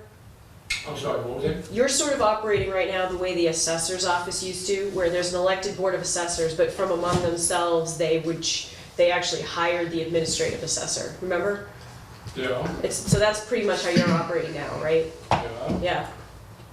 I don't know. How much can you pay? How much can you afford to pay staff, a staffer to? We can pay, we're working up the town's payroll scale, okay, and, that's what we've been using right along. So in other words, we look at the amount of work that we're looking at and the amount of skills that we're looking at, and we figure out a grade, or, whether it's hourly or beyond hourly or whatever. It's an hourly salary. So you have $500,000 in your operating budget or overall? No, in their account. It's overall. accumulated over a few years. You're So you're taking in about 100. Where- So what- Where are we heading with this conversation? It just So- seems like we're interrogating a town employee here that's filming the No, meeting. well, because he's here, it was great, because well, obviously we don't have all the employees, but this came up last year as well. We've talked about it over the years and have been trying to push it forward as much as we can. I'm at the point where I don't think there's a gray area anymore. Elected boards should be having their meetings filmed. There shouldn't be a gray area Yeah, I with agree this. with that. It's not just us, it's planning and it's Board of Health. You requested this meeting not be filmed, so I'm curious as to So why, we were- where this is coming from. Right, so once a year, the board, and again, we worked this out, we had talked about this with Margaret last year. Is it appropriate to have a working session? It is, and it's one request, and if somebody didn't want to do it, we didn't, so here we are, and it's fine. We're talking about regular meetings, and tonight we're building a document and we're doing listening sessions and we're kind of coming up with ideas, right, to move forward with, and we're gonna produce this document like we did last year, and we'll bring it to a public meeting and we're gonna work through it. It's fine to have a camera here, but talking about elected board meetings at the point we're at in this town, yeah, I'd include conservation in that as well, probably a couple others. RDIC, people want to know what's going on. I'm always surprised by how many people will come up to me and say, oh, I actually watched the meeting, because it was on in the background, whether it was on cable or they turned it on YouTube on their computer. And this isn't something new for me, Mitch. I've kind of been harping on this for a while. I think it's not a breaking point, it's never gonna be a breaking point, nobody's gonna die. But I think we've hit a point where it's time for us to be serious about writing the charge for cable, and it's a lot of money that we're sitting on. Well, we have two conversations going on here. My question was, Oh. what does the cable access program need to take them up to the next level? What are you able to pay to get full-time staff to get you to that next level? Because I think there is a lot of opportunity that people would like to see. To take it outside of the building and all the great things that the community is doing with, the recent events we've done, 4th of July, things like that. And, if you have money that comes in a budget and you're able to hire somebody to your staff, that's probably what you need, because if it's volunteers and you're not getting a volunteer, then you've exhausted that. But if it's a paid something, We're beyond volunteers now. Yeah. so pay somebody and Personnel, Yeah. okay? take it to the next level, and so that's that part of the conversation. And I think that's what I was circling around to, not very well, to any challenges that you might have had in getting new members. If they thought that they would have to work as opposed to just help to run cable, does that make sense? Oh geez, I'm gonna have to be the one taping the meeting? You're not gonna get as many people who want to do that as help guide the cable commission and the channels that we have access to in the direction for the community. I don't know, Are we talking about adding a position, a director I position? think we should, yeah, full time. I mean, Any cable person in my position that I have contact with is Holden, Lancaster, Sterling, Worcester. We've all kind of got the same idea that, getting volunteers is not anything that anybody's really interested in at this time. Okay, we all have their things to do. We've also found out that people who are parents of grade school kids, high school kids, or whatever, all have goings on for sporting activities and whatever the kids happen to be getting into, all right? So the amount of time that they were able to put in is very limited. And so, you know, when you're trying to develop something like that, finding people, it's not the easiest thing in the world. And we've been thinking about maybe putting together a consortium and see what we can do with people in this town and that town and so on and so forth, working interface. But that's very much in the discussion phase. And we've also been working with the schools, Wachusett and Bay Path, looking for interns and this sort of thing. Wachusett doesn't have anybody this time. Bay Path does not have any Rutland students enrolled in their audiovisual course down there, okay? Is there any reason to not just start hiring people at, I don't know, state minimum wage, or maybe it's something higher? I don't know what the rate would be. It's a town scale. Yeah, and you train them and they're on call for meetings so that you guys, you know, because to your point about sometimes you're doubled up. You can't always do two things in one night, but we have a lot of stuff going on in town. It shouldn't be on the commission members. Well, we've looked at things, we've tried out different things, we've tried talking with other towns and seeing what they do, and, you know, every town has the same basic problem, getting enough people to do meetings and this sort of thing. Obviously, the bigger the town, the less the problem is, all right? This is a young town by our standards, okay? These people in this town have a lot of kids that are tied up in a lot of different activities. And so, you know, looking for retires or people whose kids have gone out on their own or whatever is what we've been trying to look at now. To be on the commission, I'm sorry? to be on cable commission, Yeah. or to work for, To be working with cable. oh, But if you're hiring, if it's a paid position, they don't have to be town residents, is that true? Right, be an employee. Right, they would be. I think I mean, we're getting to the point where you're not gonna get any more volunteers if you wanted what we would like to see, specifically the filming of the boards, or right, expanding a little bit, you know, catching a little league game, something that would make, you know, you got two channels, right? You could, right. you know, I guess I was under the assumption that the cable commission were also the ones that were doing everything, but it sounds like that doesn't have to be the case, right.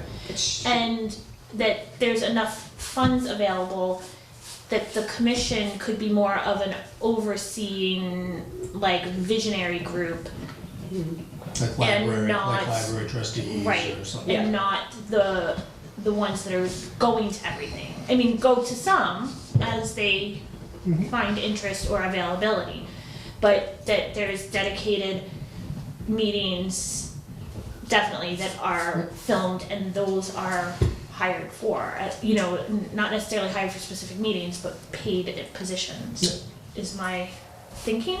Is that? I think there's so much opportunity out there for somebody who, I'll be honest, Mitch, I think it was one of our goals that really didn't get achieved. Well, who makes the We would've decision? wanted it. Who makes the decision to do this? Well, we Who makes the seat, decision to, okay, we're gonna hire somebody to work for the cable? so that's where we have right, things to do. We seat the cable commission, but just like these other committees that we're talking about that are for fun things, they don't have an official charge. PEG access is an odd kind of gray area. We just appropriated that money directly to cable at town meeting. And so they have the authority over that money, and yet it's still siphoning through the town. All of the bills that are coming out of cable are going through town checks and balances.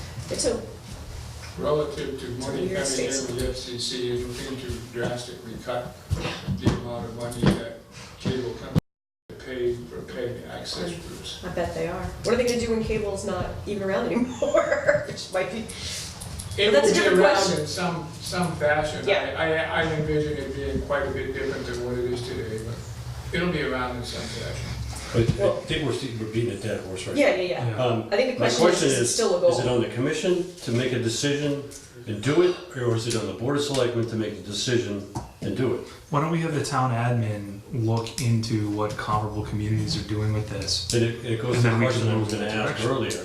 earlier. Paul said something about meeting and discussing the meetings and everything, but who makes the decision on which meetings are gonna be filmed? Who makes that decision? Right, Is it- who is making it? Is it the committee, And or then is it who the board of selectmen? So you guys have that little handout, that paragraph? I gotta be honest, so this is meant to say that anyone who is attending an open public meeting may, by giving notification to the chair, make a video or audio recording of it. Okay, that's really, to me, it's a little bit adjacent to what we're talking about. I don't, Peter Crane is the one who submitted this to me when I just asked him that same question. And the response was, this is what the current Mass state law says. So if someone wants to film a public meeting, they can't be turned away from film. Yeah, but Who then, decides that's the what? question I asked. I know, but who decides when the camera shows up that the chair can't say no to is a different, I'm talking about our committee. yeah. Who makes the decision regarding our cable committee filming a meeting?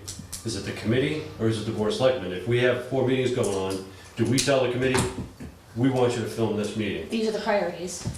I don't think the board should be conducting we're elected officials. It's not our place to dictate what public meetings are being filmed. If that were the case, this meeting wouldn't be filmed, because well, that was what was requested. I So, kinda disagree I mean, there. but We're more than elected we officials. seat the cable commission. we're more than elected officials. We're the administrators of the town. Right, but I mean, can't you see that there's a conflict between dictating where your media entity goes and films if you're an elected official? I think our Yeah. problem, Yeah. Mitch, is that as cable has grown, in the absence of a charge, it's essentially becoming something where it's, what is it doing? Is it policing itself? And that's not gonna work either. I'm not sure what the answer is to your question. I do know that what's happening now probably isn't where we need to be ultimately, which is to pick and choose. It shouldn't, you know what I mean? To pick and choose which meetings you go to, Well, as opposed to having a policy that's town-wide for an elected body is going to be, it's expected that your meeting will be televised. Sure. well, that's what I was getting at. Yeah, All meetings should be televised and broadcast for the people to see. But yeah. given the fact that we can't do that, who makes the decision on which ones are filmed and which ones aren't? But why not? Why can't we Until do it? Until we get to the point where we can do them all. Well, I Why think to can't Mitch's question, Mitch, any of the committees and commissions that we seat, we do write the charges. So, Yeah. And So you're talking about, are you talking about incorporating cable or adding a commission or committee under the umbrella of the select board? Is that, cable is I mean, in seated by terms the of board. the board, seated by the board is Yeah. different than the board dictating who's being filmed and who isn't. We write the charges for the committees and commissions that we seat. We give them their direction. is there a charge written? That's the problem, we don't have a charge. Nothing. Cable has grown, by leaps and bounds over the Right. years. And for us, for a town like us, it's still kind of new. Like Paul just said that, we're kind of in our infancy still. We're not at the point that a lot of these other communities are. And so what you were saying, And it's changing fast. I mean, Yeah. you're upgrading equipment Right. left and right. I mean, YouTube has just been a year or so on YouTube. Hey, So who- to your point about saying to Mike, go and find out what the other communities are doing best practice wise, we're not gonna look like, an Arlington, for example, and however they're set up to do. It would be meeting comparable spaces. communities, not Sure. Arlington. Comparable. No, right. But on the other hand, you want a best practice community too. Some of our comparable communities might be in situations similar to ours. I don't know. I don't know the answer to that. I know Holden, I don't know that much about Holden actually. I mean, I think they're operating a little bit differently. We're at this particular point with the personnel that we have, we're doing just about everything that we possibly can. Yeah, There are some things you're that maxed. don't get done because, let's face it, we all have social activities that we're involved in, Well, and that's the- somebody's gonna be someplace and somebody See, else is that's gonna the be thing. another. That's what They're we're getting doing at. the work. They're Right. not, right now, they're not behaving as the commission. Instead, they're doing the work. And who else, with the way we were set up, who else was going to do it? They now have the luxury, I think, to grow to the next level, but that's gonna take some work, I think, for everybody. Well, we've had more video people in the past than we have right now, with, just to, people passing on and moving out of town and this sort of thing, the numbers have gone down quite Yeah. dramatically. But it was still all residents, that, there was residents that we've lost or have, like you say, have moved and, Yeah. yeah. So- Yeah, all right, Sheila, leave real that to that. Let's quick, move real on. quick. So moving back to this time last year when we had the work session, the intention of what we had put down here, like you said, it's one of the unachieved goals. We achieved a lot of goals that we did during our work session, but this was one that wasn't. And the intention from the conversation, correct me if I'm wrong, is that how do we get to the next level of recording those board meetings that should be recorded and put that out consistently with what we see, for example. So I think you're on the track of issuing the charge of what we want, what we expect. And it was the intention of our conversation last year, unless I'm wrong, is that we want to see planning board, Concom, I don't know, what else? Board of Health, they're elected. Health. I've RDA, never heard this. RDAC. Well, this was our goal, this was last year's working goals that we wanted to do, but we didn't get to that, so let's put it on our list. Yeah, But that's what we want, what would we have to do to get the same treatment we get here tonight moved into the planning board for their next meeting? We need to do some research, we have to do some homework about it still. research, homework. We're not taking any votes or anything tonight. Is it fair to say that we're in agreement that public meetings should be made available? Mitch, you seem to question it. Do you Well- think there are public meetings that, No, I'm puzzled where this conversation came from, because, I mean, all public meetings should be made available and taped, except for the ones that the select board chair requests not to tape. I mean, that's a little disturbing. We So- never requested not to take. no. You absolutely requested not to tape this meeting. This meeting, last year, we specifically had a conversation about whether this would be considered a work group retreat meeting. Oh, right. Margaret had looked into it. What does that mean, work group retreat meeting, though? When you say Margaret you looked do- into it, what did she look into? Where you do goal setting, where you can't make an executive session, right? Right. It doesn't meet the bounds of the structure of executive session. In some cases, what she had found, and I can probably try to find her email. Where? The computer turns on. What she had found with who? With Who's other doing this? communities, that these boards and commissions would say, go off-site to a retreat. Again, work group, But that's still sets open of meeting. goals. I feel like you're hyper-focused on this meeting when our camera is here, but we're talking about a big picture here.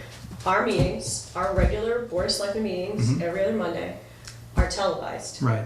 We don't request that, we don't demand it, we don't demand otherwise. However, Cable Commission has determined over the years that those were the meetings that they wanted to put their time into. FinCom as well, particularly during budget season, it makes sense. Are people as interested in CIPC meetings? They probably are. They're certainly as interested in planning board meetings. We just haven't hit that point yet. And in some cases, it's because of staffing. And in some cases, it's because we haven't sort of coordinated that charge and taken cable to the next level. And it was talked about at length last year. So it's not coming out of the blue. We just didn't get very far with it. Right. We've had a lot of transition in department heads and things like that. We didn't get very far. But I guess I'm not, you seem to be saying, No, well, I'm because all you for didn't transparency. want this one meeting on No, camera, no. why would you want every other? But it's not. Transparency is I think, one of the leading objectives that we should be striving for, which is why on Monday I introduced, a agenda item to move everyone on boards and commissions, starting with the select board, into government email system that's Yeah, we'll get to that. professionally monitored. No, right, we'll get to that. But it's disturbing when we're talking about transparency with the exception of. No, look, Like, that's what we're talking about. Mitch, the camera's here. We were within our rights. We're not doing it. We're not And in our that's rights. fine. Based on what? Okay. But I can wanna we also circle talk back. that happened in the past, and can we look forward? Like, I would very much feel that no matter, because cable used to not be able to televise every board BOS meeting. Right.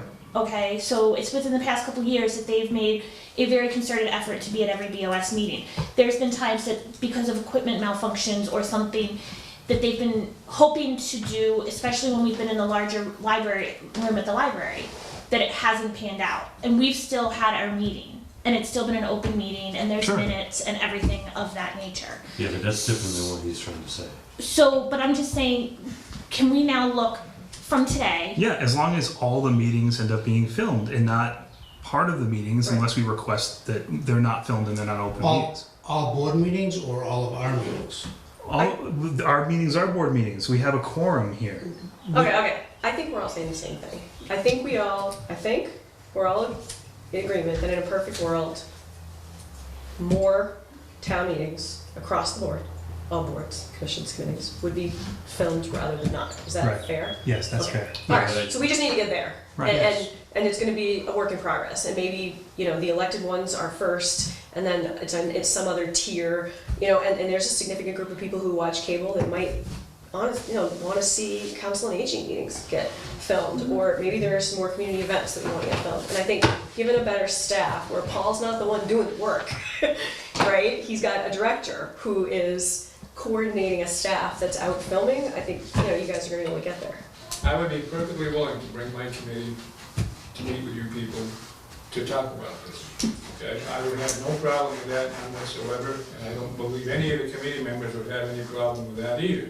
Yeah, Okay? so we'll do it jointly. In other words, if Yeah. we're looking to put together a policy, if that's the word you want to use about it, or a charge, I guess is the word that's been thrown around. Yep. I really think that, we should be part of the conversation because we know what we're looking at, where we want to go, and how we've been Oh, yeah. able so far to accomplish this. Yeah, without a doubt. I mean, we're gonna ask the Memorial Day Committee to write their own charge, and then we'll work with them with it, so absolutely. All right.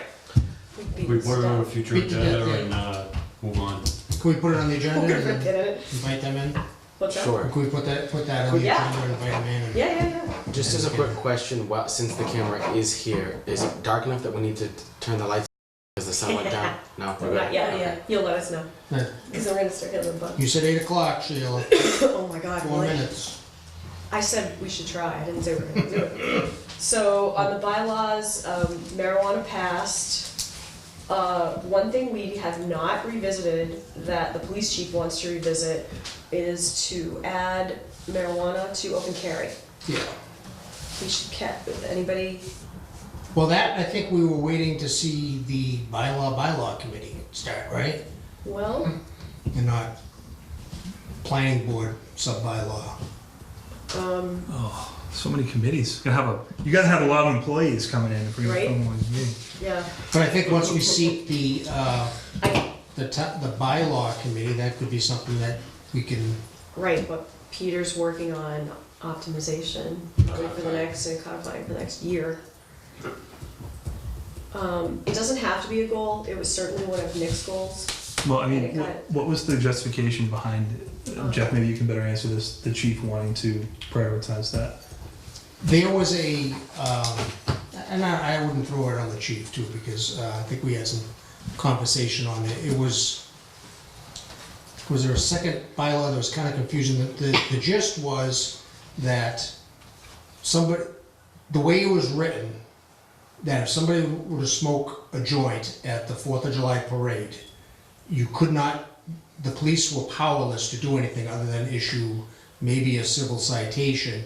However, if they were drinking a beer and whatever, so it should be parallel in there. So instead of doing Subject to arrest, according to the bylaws. subject to a right, so instead of doing a second bylaw that Yep. followed some statute and a monetary fine, it just gives them a tool to act, because that's the intent of your open container, is that it is a public disturbance, nuisance, or quality of life type of thing. Yep. So a question was, why don't we just do a comma, and then slip in marijuana into our existing one, because all you're doing is modifying the bylaw that we already have on the books, and it just seemed more reasonable than to sit there and browbeat, how do you want the police to do it? So it was the authority to make an arrest other than the $20 fine that the other one. Well, And I I think think the the- police chief needs to be the one to bring that forward. Okay, this is what needs to be done, this is how it needs to be worded.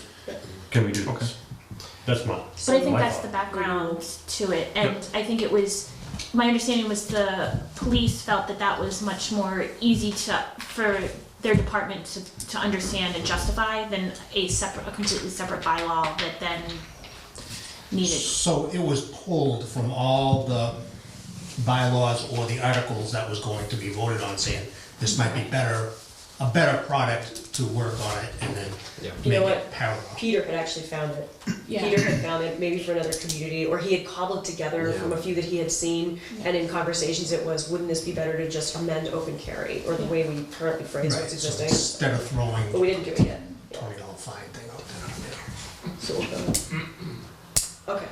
Is this something we want to have Nick continue to look into if it's a priority of his? I mean, absolutely, if it's a priority of his, It it helps was, the community. yeah. I think Peter already wrote it. And it's just something that was ready to be, I think he already Yeah. wrote it. Because that would be, so is there, do we have like a fall town meeting list? Yeah. Okay. Just because we're on bylaws too, that I am currently working on with a couple of our different department heads, of putting a proposal before you guys for, one is just a nuisance property bylaw. We hear things about, we need a sound bylaw, we needed this, we needed that. So what a lot of municipalities across the state have done is just a general nuisance property bylaw that encompasses noise, that encompasses, an issue that our health and building department have been dealing with for the past year, where a house has been abandoned, but it's got a full pool in the backyard, but it's private property, we're not technically allowed onto that unless certain steps are followed. Well, that's a 24-step process. If we add this in place, then that 24 step then becomes 6-step, and we can go remediate the problem earlier. Because then there's a public health concern that there's a mosquito breeding area, the smells and things like that. So doing a nuisance property bylaw rather than 12 different bylaws that could fall into that, we took as a time saver. Yeah. And it's something that the Board of Health, the Building Commissioner, myself, Joe Buckley, Dave George have all talked about. Is there anything looped in there about, or can there be anything looped in there about trucks and Jake brakes? Because I've heard a lot of, I hear that a lot. At least one officer asked me about a noise ordinance bylaw for Yep. Yeah. excessive I, to be noise. completely honest with you, that's what started the That's- conversation that got us here. Yeah.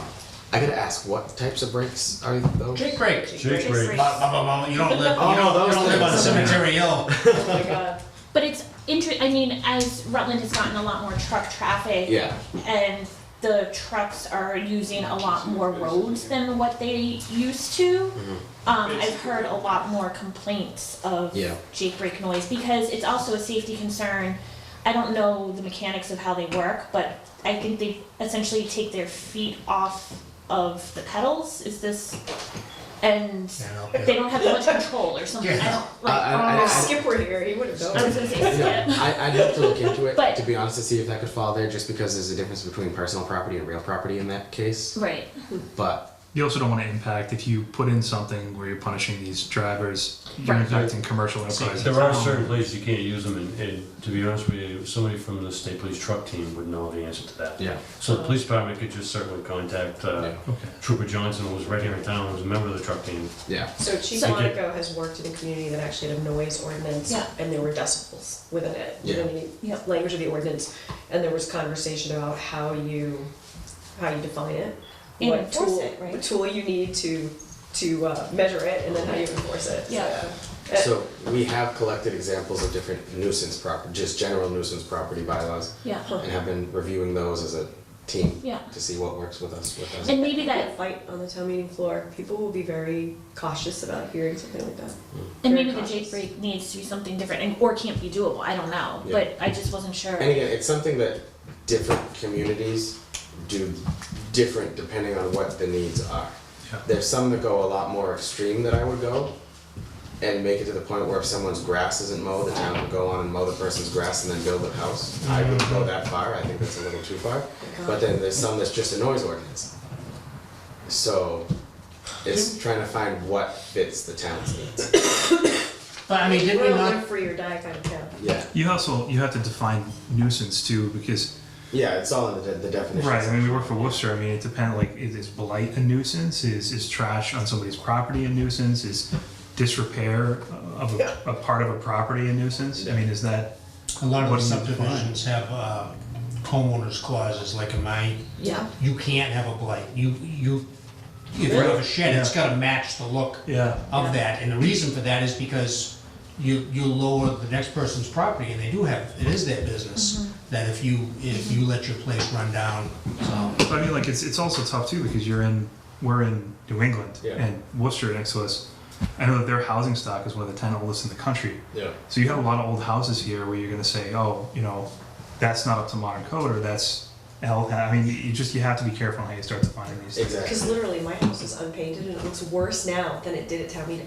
We heard that at town meeting.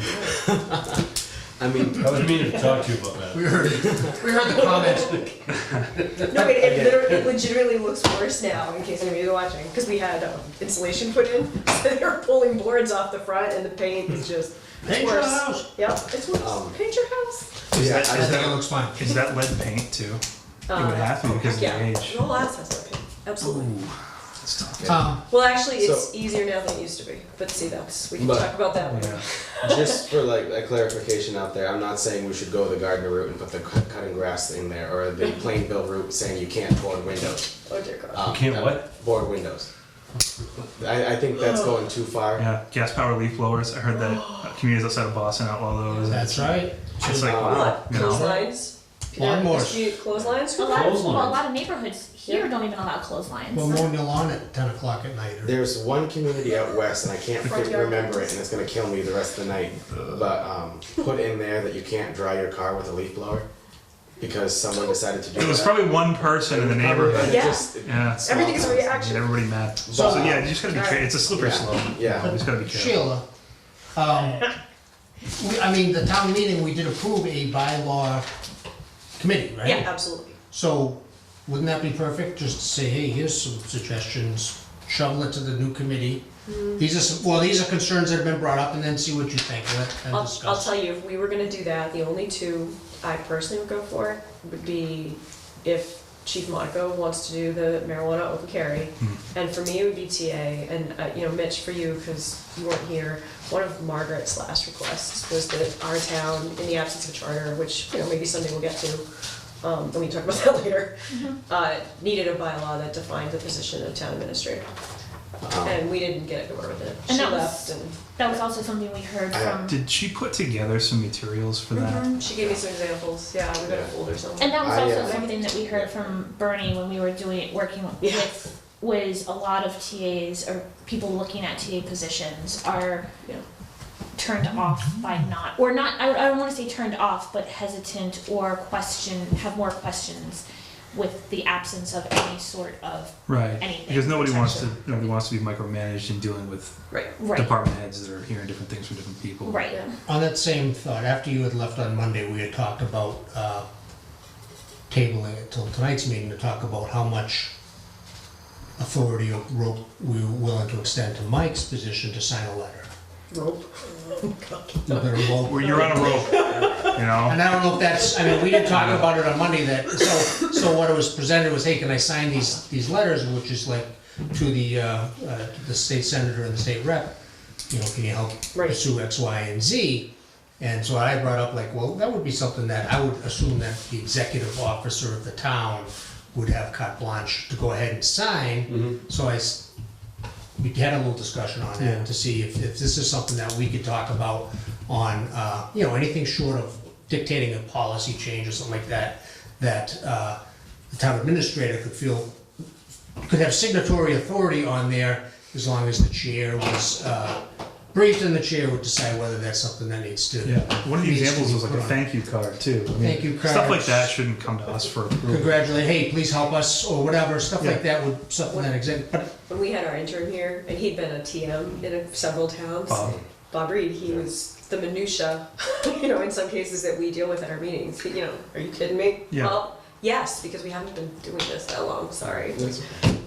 so either for We tonight need or to at get some there. I certain think point. that might be part of that TA. I mean, we could I- definitely incorporate that in.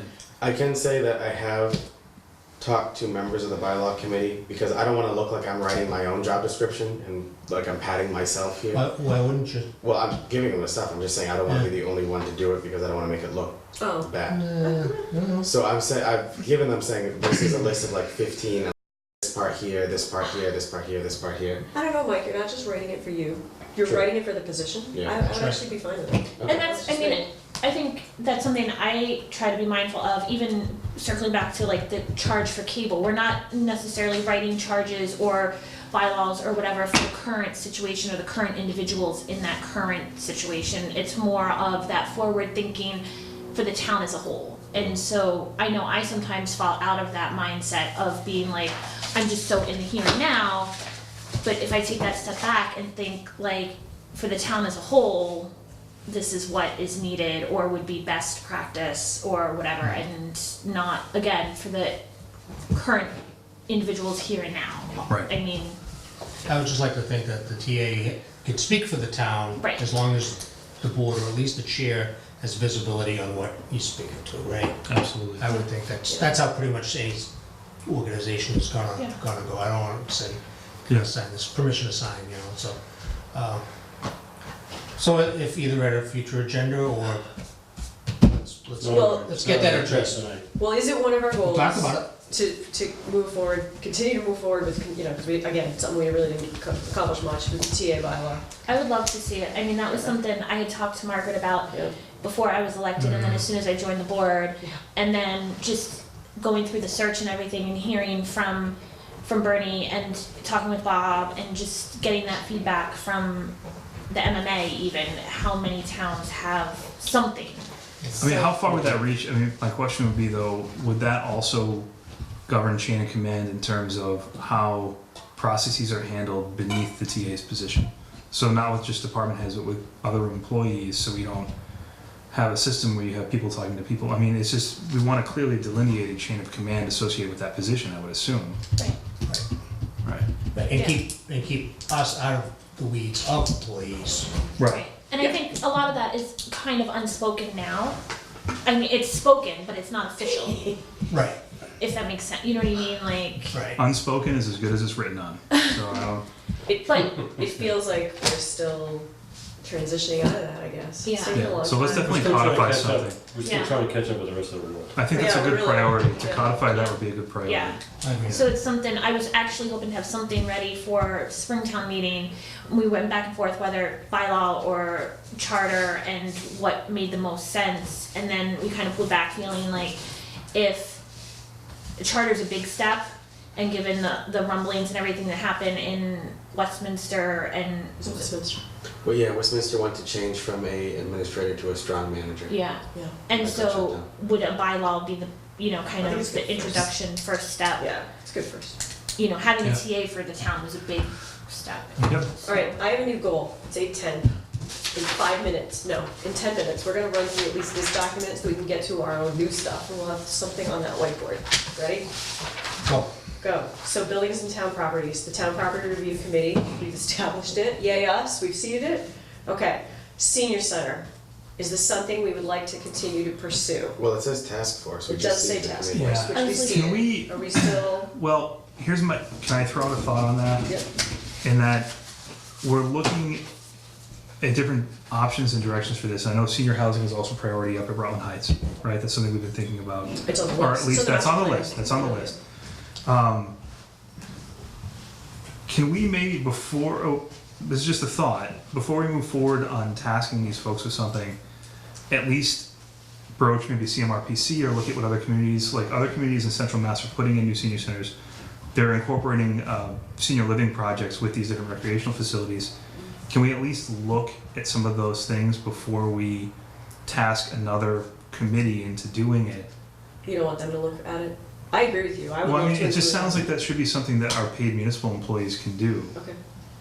if that's okay with everyone, unless we want to create a new committee to do it. I just think that a lot of this involves public funding, a lot of it involves, you know, state mechanisms of tax funding and things around these building projects that, depending on who's appointed to this, you know, your resident or your layperson that's not overly familiar with this stuff is not going to have a good direction as So to I where to think look. we just appointed this committee we just upped the number and appointed the committee at our meeting on Monday night. And I Right. think Mike and Joe are on there as Right. our Nancy from town. Yeah, So I think, and because there had been, we were playing with the idea of allocating a certain amount of free cash at the Springtown meeting to fund a feasibility study, or I guess kind of a feasibility study, but we decided the money wasn't quite there, and we also decided it would be better to appoint this task force to kind of get a sense of what direction to even go. Does it make Include more housing or sense not, yeah.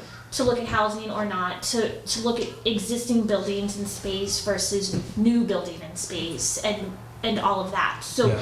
I think Location. that was kind of the point of appointing this task force, was to look at all of that before any sort, and also with Mike and Joe on and Nancy having access to funding ideas. Is there grant money out there to then, if we're gonna do a new building, we really need to have professional input, like, Right. and is there funding availability through CMRPC, other grants? So I think that was kind of our thinking, which I think it's kind of the same in the I mean, Mike and Joe and Nancy are on. we're putting residents on that too, though, right? 2 Absolutely. residents. Right. 3. We ended up. I think we did 3, 2, yeah, I think it was 3 residents. Yeah, that's fine. I just don't understand how this falls outside of the purview of normal work for municipal employees. I think this is gonna be a really hot button issue if we can get resident input as soon as possible into this process. A lot of them have, and I think you've been down to the senior center area, they have very strong feelings about this. Some of them have strong feelings about not wanting to move at all. I don't know that they know what the possibilities are. Right. I know Nancy has gone and done tours at Sterling. We've got enough neighbors now with fairly new senior centers that we can kind of see at least what's been out there for the past, say, 5 or 6 years. Right. I know she has that in front of her, to the point of us possibly bringing in housing, much larger package. It looks to me like Drake, it just, No, that I was like understand. the gold I mean, that's standard, not really yeah. what I'm talking about, though. It's just more cooks in the kitchen, I think, for at least the initial prospect of, these are our funding mechanisms, this is where we can look. bear in mind the size of this community. They want to be there from the get-go. They do. They don't want to hear that the town employees and the elected blah, blah, blah have made a decision. No, they're not making decisions. We're trying to look at funding mechanisms. I think we have different options to go with this. And I know I've raised money for the senior center in this town. I've been down there. Yeah, but we don't know yet what we're finding funding for, right? So I guess where's the I chicken feel and like where's the it's egg? kind of, yeah, a chicken and the egg. I feel like they can both kind of be done at the same time. Okay. I don't know, I mean, I just feel if we have the professionals, the town professionals, paid employees on the committee, that Yeah. To help guide the residents. to help guide, We would we hope. get the resident input as to what's important to the residents. Sure. No, that's want a absolutely. tax we're not- break and not have it. And we're not chasing, and then the professional, Mike or whomever can come and say, there's funding, if you decide to continue down this road, there's Yeah. this funding, X, Y, Z. If you are looking more at this, there's not as much funding. Or we could tie this in with this option, and then that opens up a world. So I feel like right now we have a little bit of the best of both worlds, given that I've seen it as a little bit of a circular, what comes first, funding Okay. I for just, the project. yeah. Is it It fair that wouldn't we're hurt to probably look getting, at, wouldn't hurt to look at other towns too. is it fair that we're getting too deep into each of these things? Like, Oh, yeah. I can, like, Mitch, you have very specific sort of structure that we want to write, but as a general goal, are we good? No, I'm just, Oh, all right. yeah, I'm just Yeah. asking. Yeah, So, yeah, that's absolutely. fine, whatever. No, it was me with my, 10 minutes, I'm already. Our ECC space expansion, it was a little bit why I pushed Janet, I think you have probably heard this. If rec is gonna go into the annex, we've gotta all move out of the annex. If we all move out of the annex, we're in God's name where we're going. Well, our only option right now is community hall. There's absolutely long-term plan on everybody's mind, grid scheme to expand community hall. Some people would rather knock it down. There was a study done, it is very aged at this point. Yeah. Bottom line, can we move our small group of people from annex over to community hall with appropriate access, with appropriate facilities, without doing anything that's going to have wasted money in the future for Right. a bigger project? Yeah. So, all right, he's got his plans in place, Yeah. and the funding cycles, we're getting close. Yeah. Okay. The electronic signboard. Yes. It's been, Yes. I mean, Joe and Priority. Mike have been working on It's it. the 6th. Priority. All right, so Holden's was, this is rough, 10 years ago, about $14,000. I believe it's two-sided, so like a 90-degree two-sided. Is this the one at the public safety building or at the corner That's in the by barracks. The one near the back. yeah. Are we going out to bid for this? We We probably will have to, have it's to. over $10,000. Yeah. Lester's high school is $16,000. We have been approached by a resident who is trying to get private funding. I think, I thought this was against one of our bylaws, or can we do this, the electronic sign? I thought this came up years ago. have you driven around town? No, the sign bylaw changed significantly. Okay. The sign bylaw in its initial iteration, absolutely, no electronic signs, no interior lit signs, they all had to be lit from below. It was to the point where, who was it? It was KP's. They had the most beautiful hand-carved wooden baseball sign Oh yeah. to meet the requirements of the sign bylaw. The sign bylaw was significantly edited at some point in the Yeah. past 10 years. Like completely overhauled. Yeah, and so yes. So Yes. I think that's reasonable. I I thought it'd be a lot more. I thought it was heard gonna like be double or 40,000. triple. I Yeah, thought Joe was saying something like 40,000. I thought I heard 40, maybe I heard Oh. 14. I 14, that's not bad. Yeah. I could also talk to Steiner on that too, because does he do electronic? yeah. I mean, yes, but he'd have to do the same procurement. No, I'm just to get his Oh, yeah. quote Opinion on or it. Yeah, yeah. opinion on it, yeah. I think maybe our worst case scenario at this point, because we've all looked into grant opportunities, and Margaret, she turned over every rock, is either something will come of the resident who's working on it, or we end up going to fall town meeting. Is Yeah. that fair? I think it's a bad grant project, so we're gonna have to. look at Look at that, we all, Just, just we're getting there. logistically we need to be mindful, start thinking about where it would go and how it would look. Yeah. I mean, that's not here Yeah. nor there, but just Right. Just as a side note, while we're talking about town properties, one thing I would like to get at some point in time within the next 5 years, let's say, is, and this is gonna sound somewhat frivolous, but it actually is like a nice thing, I'd like to see just welcome to Rutland signs. I know some communities have it, and. We're not welcoming. See, that's We the just thing. passed We that have entering bylaw. Get out of Rutland. son. Mitch, we were doing so good. You It was like can't come 30 here. seconds. That's right. 30 seconds. But it just, I feel like that's just a nice way, well, this is a nice town, let's I go through wonder it. if Bay Path would make those for us. Yeah, there's many different private ways to It's water. get them. You know who's also really good to work with is if Bay Path would be great, but then Worcester Tech. Yeah, Yeah, They do They're a good. lot for the communities. yeah. yeah. I was the one who oversaw Gardner getting theirs, so I know the process a little bit, and I like Worcester Tech, Bay Path, any of those, An archway. an An archway. archway. There we go. Stone.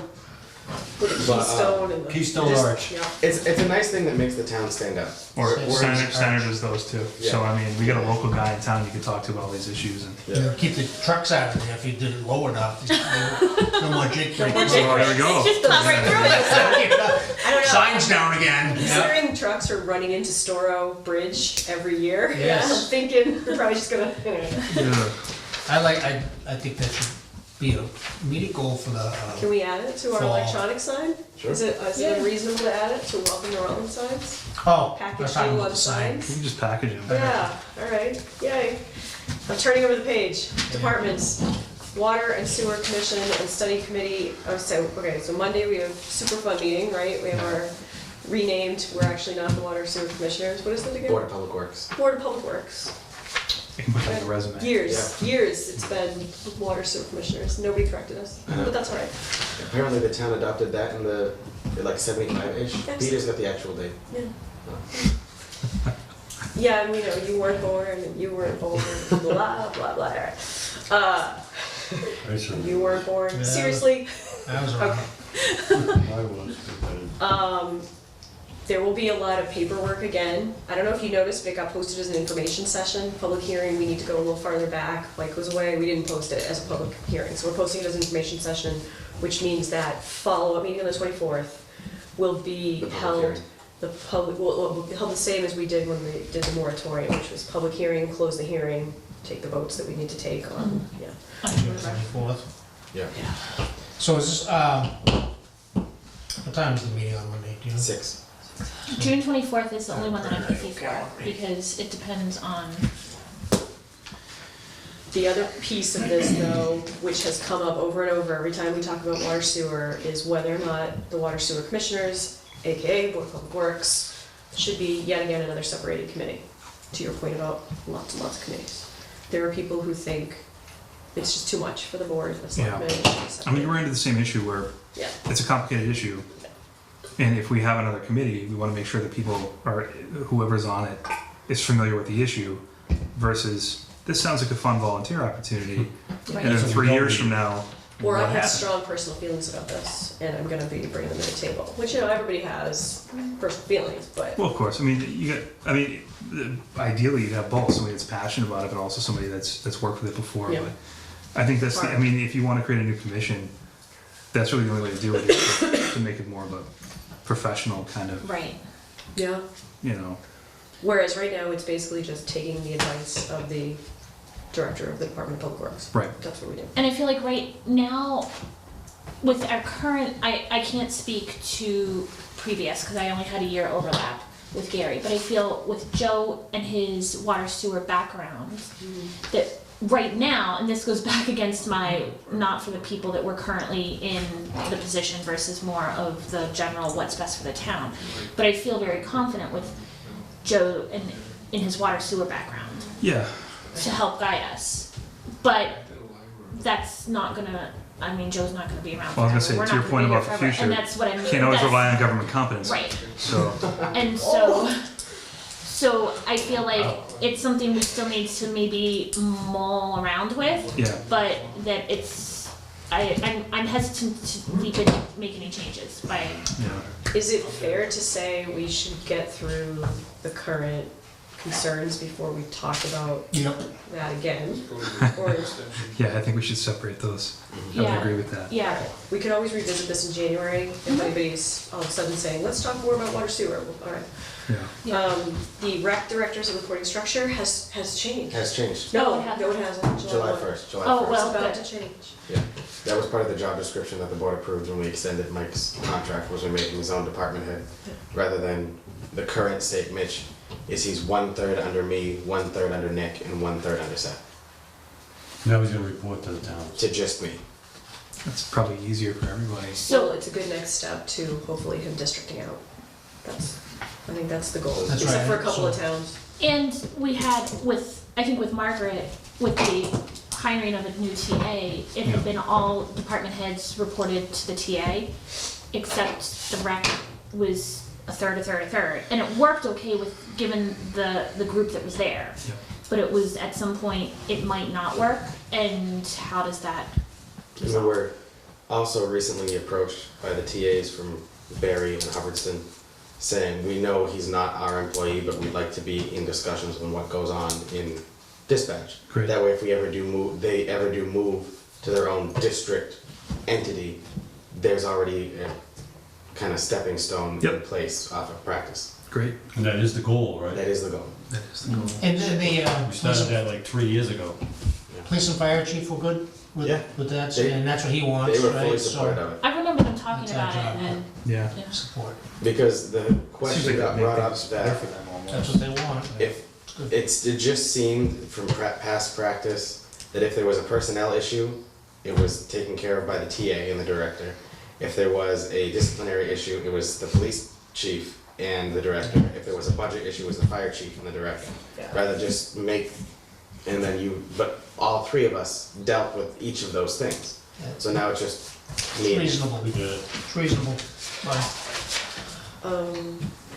Yeah, so hooray for us, check it off. DPW director transition, check it off. yay, did it. Mike does need to start talking to Joe about goals and objectives for himself, and I know he's working on his own, so that's great. Down to other, that water sewer moratorium, obviously we'll talk about on Monday, it was enacted. We could talk, probably more Monday than tonight, if we want, about whether or not we want to continue pursuing Quabbin information. We have a little bit of it, Mitch, so we can tie into the Quabbin, there's levels of tie-in. The agency is very welcoming of new communities right now, but that doesn't mean it's cheap. We just need We're still asking for figures. Yeah, It'd be there nice was to have also, something before. there was also chatter, you might have heard it, about a well that was up the heights that was servicing the hospital while it was there. The bottom line is, and we heard this straight from DCR, if we ever tried to use a well there, as far as we could tell, it was really nothing special. You'd essentially have to protect the whole property around it. So now we're not developing heights, because we got a well on it. We're not developing it now anyway, so. That's temporary. Joe is looking at an MVP grant to explore new water sources. Great. And I noticed that that's in. This is all being done as secondary sources of water. It's not, Yes. it's not being done to replace- expand the system, correct? Correct, no, it's a secondary, should we ever hit the cap? We have that. We never made a final decision on that, but okay. Well, I was just saying. obviously by what I just said, I'm Yeah. against expanding the water system. Yeah. But the number one goal absolutely is to get back up, especially given the fact that the reservoir is fed by a spring on the ground that comes from New Hampshire. Yeah, I mean, What? anybody, yeah, yeah. Yep. and anybody fracking a well anywhere along that line could break into that aquifer and there goes my- cause havoc with our reservoir, Great. so. Yeah. Public comment guidelines were written for us. We actually used them for the first time at the water sewer moratorium public hearing. We have not I had heard addressed them since. chatter about they should have been used at town meeting, but that's not our meeting. Yeah. That's the moderator's It's meeting. not our call. We asked, yeah, it's So- not our call. Right, so, and that's what I said, but I don't, We can send them to Randy. He's welcome to use them. just for his consideration, I don't know, I mean, but that's chatter that I heard. I know we've had a couple meetings where people they have some things to say, but I don't know. We're a small town. I hate to. I really like the one time up to the microphone rule. That At seems our to, meetings? no, at the Oh, at annual. town meeting. Well, Yeah, you just sit back and forth, just filibuster it. Oh, God. I don't know. And People for are that, interested. for that point, maybe we could discuss on the public comment of our meetings. So we have a public comment, and then sometimes if the meetings get populated,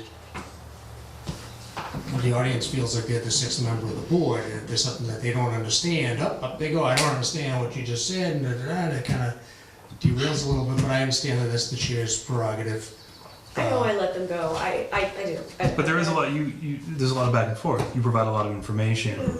So it's more open than it is public comment. I mean, the It way is, that yeah. we've run things, it's more of a discussion than it is a, Yeah, I'm Well- not a big through the chair fan.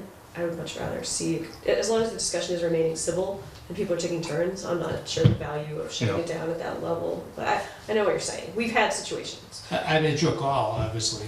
Well, I would probably do it different. it could It's more regulatory. be somebody else's call. But Yeah, what- like What's the official document for rules of order? Robert. No, it's not. No. Roberts. It's not for, it's Dude. Roberts is an option. really? Uh-huh. No, what's the Well- official document? Well, town meeting time, but that's for town meeting. Yeah. yeah, I think the Mass Board, or the Select Board handbook has a couple different options that Yeah. they recommend, but there's nothing You can that's. pick. So what do we use? I generally just So try. Lou came up at the meeting and said, these are what we have to use. That was the town meeting. that was for the time. town meeting. meeting. That's what I meant, town Yeah. meeting. Yeah. And the attorney says, no, that's not No, you don't correct. have to. It's already cited one, Town meeting time, Yeah. town meeting time, yeah. Yeah. that's what she said. which is really hard to find. They're really expensive. I don't think it's infringing. Oh, they gave me one when I got They gave you one? it. Yeah. Who gave That you? was KP. Congrats on getting hired. Here's Tom Meeting. Really? Town meeting, what? Digitized. Time. It's It little. was $15 for the record, just as it's. 15. Alright, maybe it is. Alright.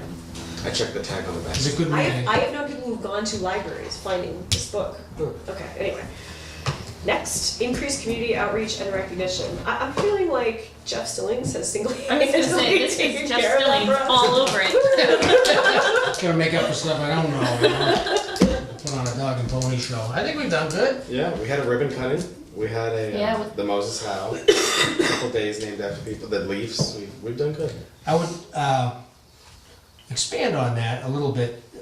Naming a day after somebody, those are free things. That costs us nothing, and it goes so far, as long as it means something, and you're not giving them out willy-nilly. And to Mike's credit, the whereas certificates that we do just to recognize stuff, it's come from, well, we don't know what to do, to something that's, presentable, so we'll keep doing that. I think that's great.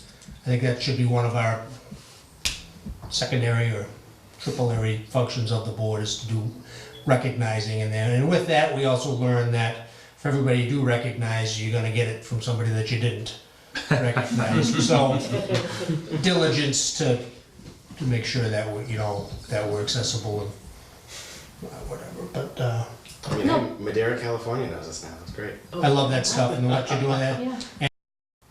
That, I think the board should fully support Mike when he does those type of things. I think that's awesome, makes us look good. Reaching out to TV3, going on, Some company that wants to relocate. Hey, look, they have an old hospital Yeah. property going. yeah, I think that's great. So Is more so there- than the board, just the TA2. Is there anything specific that anybody would like to do that you've seen in another community? Holmes This does was, resident of the year. I want to bring back Chowderfest. Oh dear. I think we should do that. Well, That's the a problem fire was Fire Brigade absolved that they don't want to do it anymore. No. because the restaurants are like, it's too expensive for them to do it, they don't get nothing out of it. It was costing them a lot of money to do it, Because you have to make, was it 10 gallons? at least, I think. yeah. So I it was know, I mean- it was dying up, it was, I think we can do it. I really do. I think we should I do it. missed- It's still on our Wikipedia page. People that move here said, what's happening with Chowderfest? Doesn't exist. I mean, Mike's bringing the food truck festival. food truckle, yeah. So, That doesn't help local businesses. No, I though. know. That hurts them. I know, but Are the if, food trucks the legal? Yeah, they're resident. No, not Rutland food trucks. but a lot of it, I mean, there were a few Rutland restaurants doing Chowderfest, but it wasn't only Rutland Right, no, it was other, Yeah. we had Black But and if White. it's if it becomes cost prohibitive to the restaurants to put, it's, Did you ever get to go to it? Did you ever What? go to the Chowder Challenge? No, but I moved here for Chowderfest. And there's no Chowderfest. Yeah, sure. Yeah. Chowder Challenge. It's Yes. not the chowder. I think who has chili the and chowder. It was chili. They and still do the chili, but they do that. They incorporate that with Oktoberfest, the church.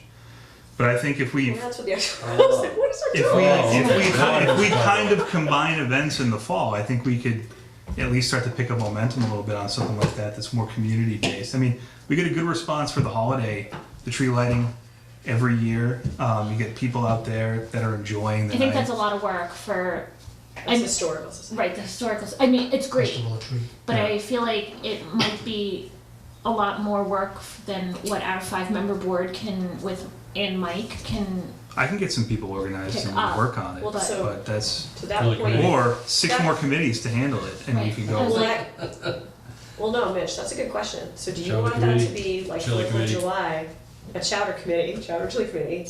Or do you want to see a nonprofit take it on essentially from the brigade? Because the brigade was sort of Yeah, like, I we think can't do we, this I think anymore. we can get some. I think if we let me talk to some folks, but I think that I've heard some interest.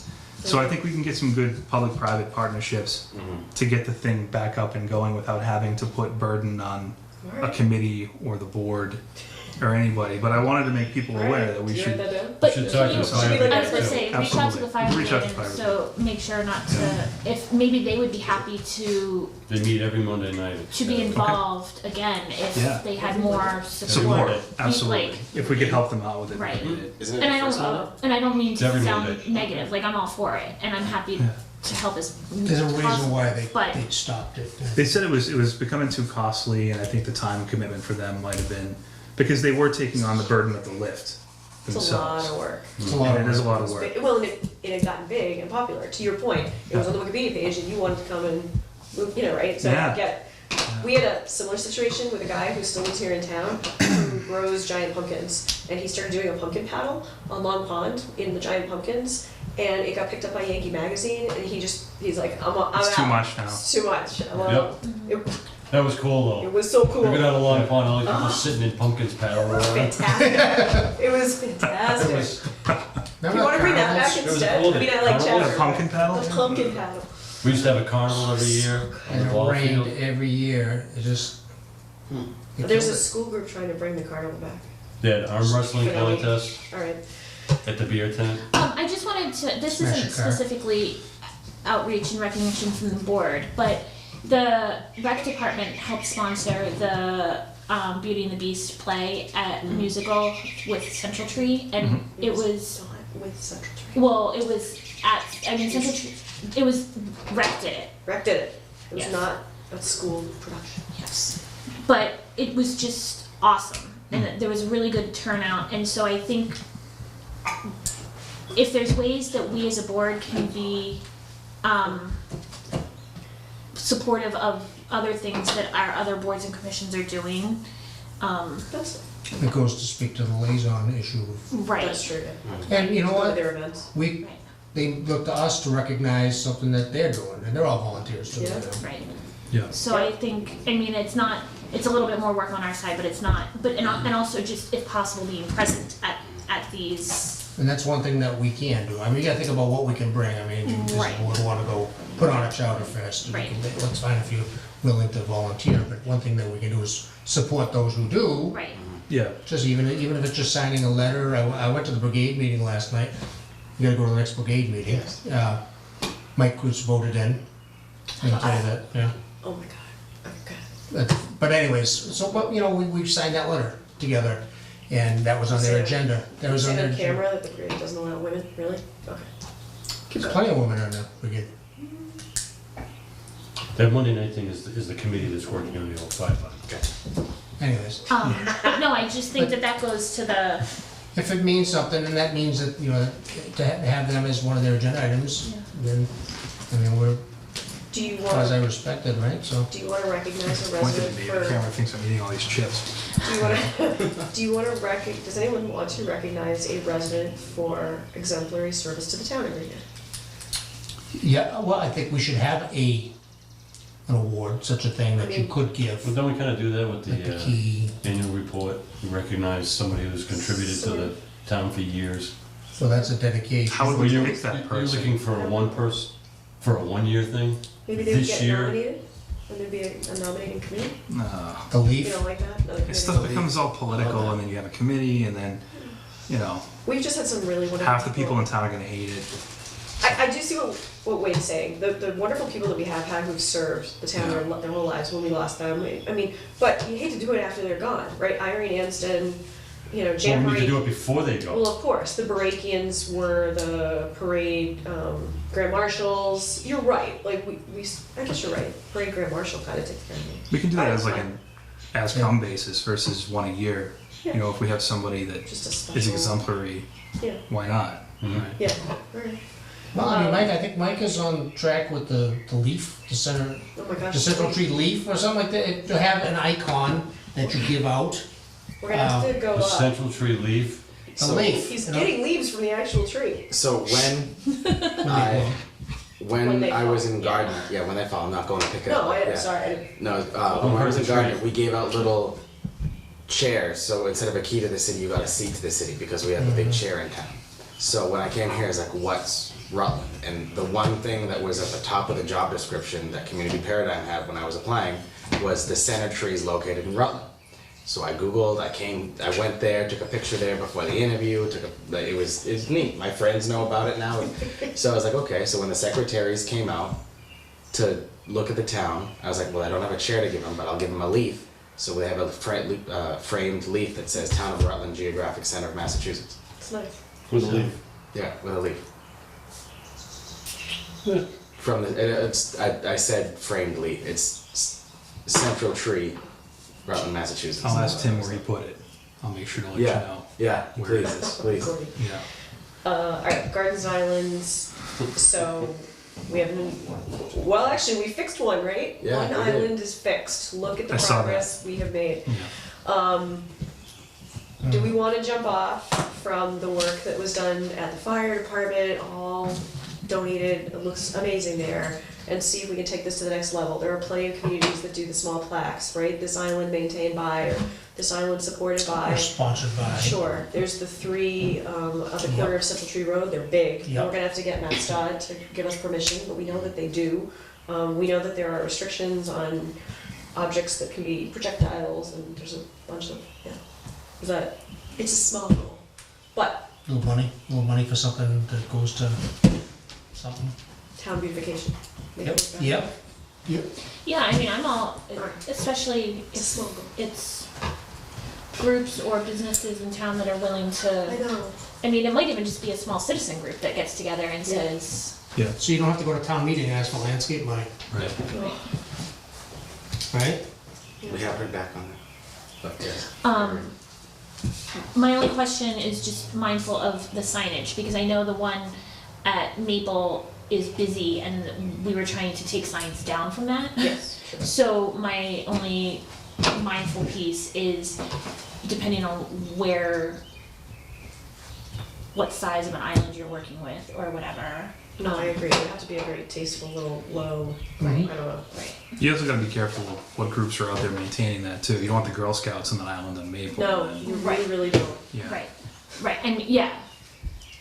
But I think that, yeah, open it up and it would be love to have, So the trailer Sounds truck like rips it Vito. apart again.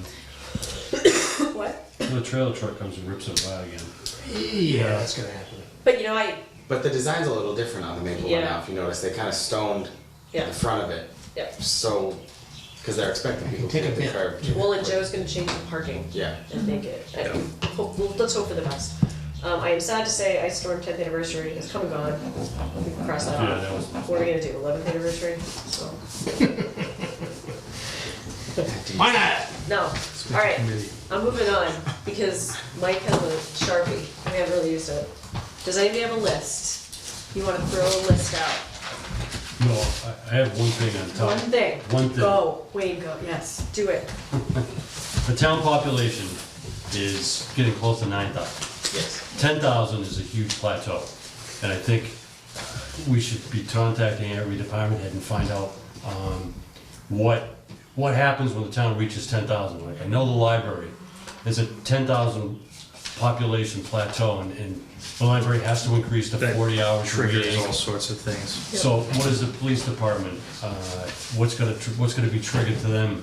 It doesn't necessarily have to be 10,000, it could be 11 or 12, but it's Just sounds like coming a quickly. CMRPC. Yeah. It's Right? coming quickly. All right. Well, I think Police, Mike- fire, Mike could probably, that's easy enough to pull up from the state. I don't think that we need to CMRPC to get involved. No, but But to the his point department about what heads- it's gonna take to address issues.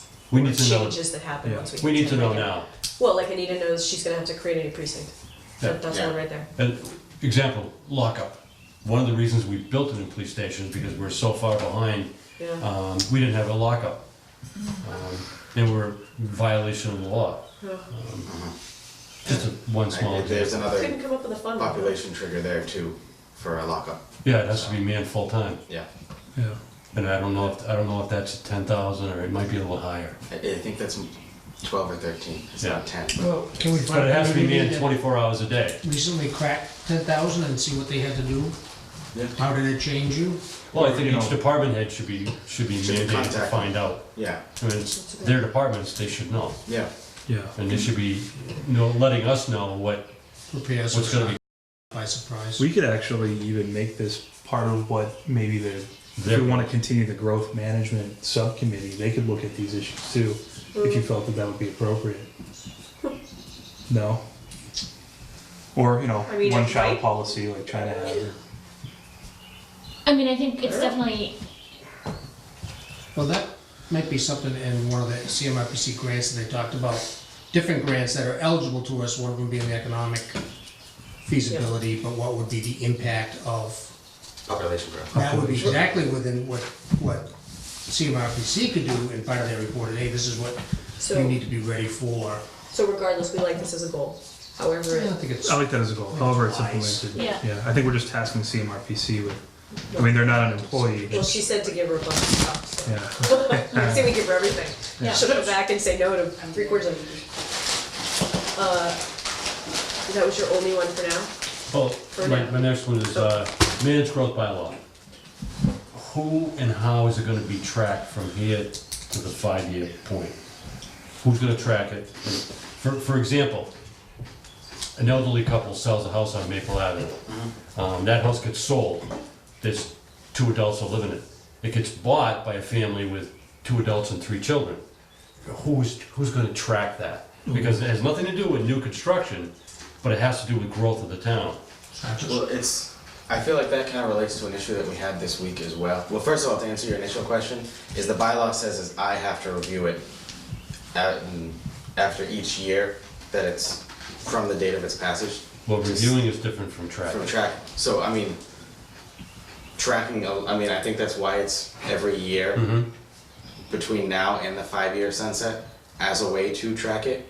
But I also feel like that gets into the part where if there's a single lot in town that's not in a subdivision, that's pre-existing, it's kind of like the A&R exemption. It's, you can still build a house on that and a family. I think he's talking about sales and purchases, I mean, Yeah. there's- I know. man. Not new How that construction. impacts the growth of the But town. how, I mean. Because we're looking at a new house with an average of 3.2 people. Yeah, But nobody's looking at the fact that the taxes are getting high.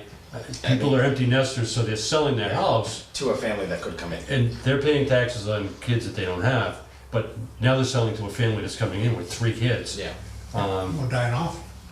Right, and that's a huge impact I on mean, town, but there's a lot of like, so we get into kind of a slippery slope when you start tracking demographics of people that are private home sales and stuff like that. But I think there's a lot of information right now that's already been tracked and that gets published on, if not a quarterly basis, a yearly basis by the Census Bureau and like the Mass Association of Realtors, like what types of people are buying in this census tract, like that kind of stuff. Well, So even if we it's should be done able to from there. get, yeah, we should be able to get a pretty good sense of it without having to, I guess, over encumber kind of, you know, our employees and what they you do. could actually track it somewhat with the annual census. Yeah. You can look at how many Yeah. new houses there were, how many sales there were, and the Right, increase. exactly. So Yeah. big general high numbers. So But the there buck was an stops avenue each to year. do it. The end result is somehow it has to be tracked. Yep. Okay. But the responsibility ultimately lies with TA, right? Mhm. That's when you wrote it. Okay. Yeah, I just don't want the town to get to that 5-year point and then be Whoopsies. scrambling at 4.5 years saying, okay, we gotta get all this data together. Yeah. That's true. We Yeah. should be doing it every year. In fact, Yeah. the town may wanna relook at it in 2 years. Even though it's a 5-year plan, we may wanna We're relook at it. reviewing it every year, right? Yeah. Yeah. Oh, that's right. I mean, And, yeah. Make it part imagine of something significant change. If it passes. Make it Still part of never the read by the report, AGs. annual report. And we still have to, you know, we're looking at probably defending this in court at some point, so. Yeah. Yeah.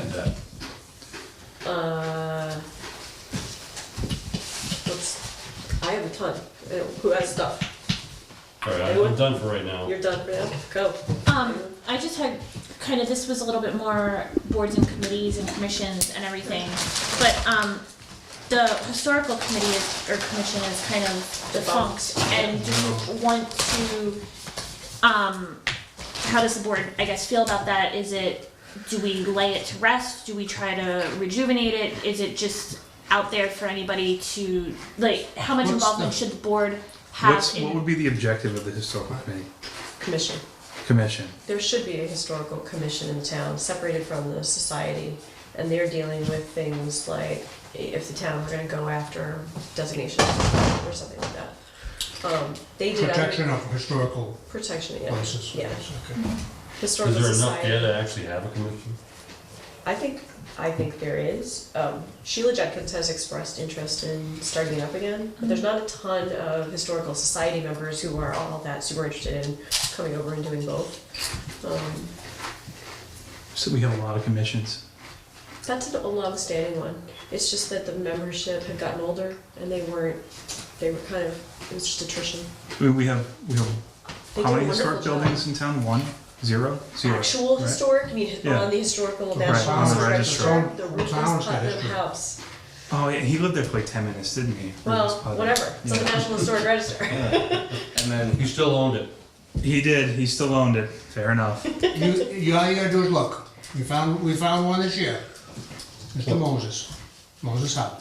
Yeah, I mean, we have. You know, on and on and on. For what, that's Yeah, just the historic. property or just the? No, but if you start looking, We actually have a significant amount of older stock that we could do something, like there are towns that don't necessarily have a national historic district designated the way Spencer does, Uh-huh. but they still will provide, a commission might provide plaques of, when this house was built or whatever. We've got a decent stock when it send comes to one that. now. This is the art studio. Yeah, Francis no, Wood. that's true. Right.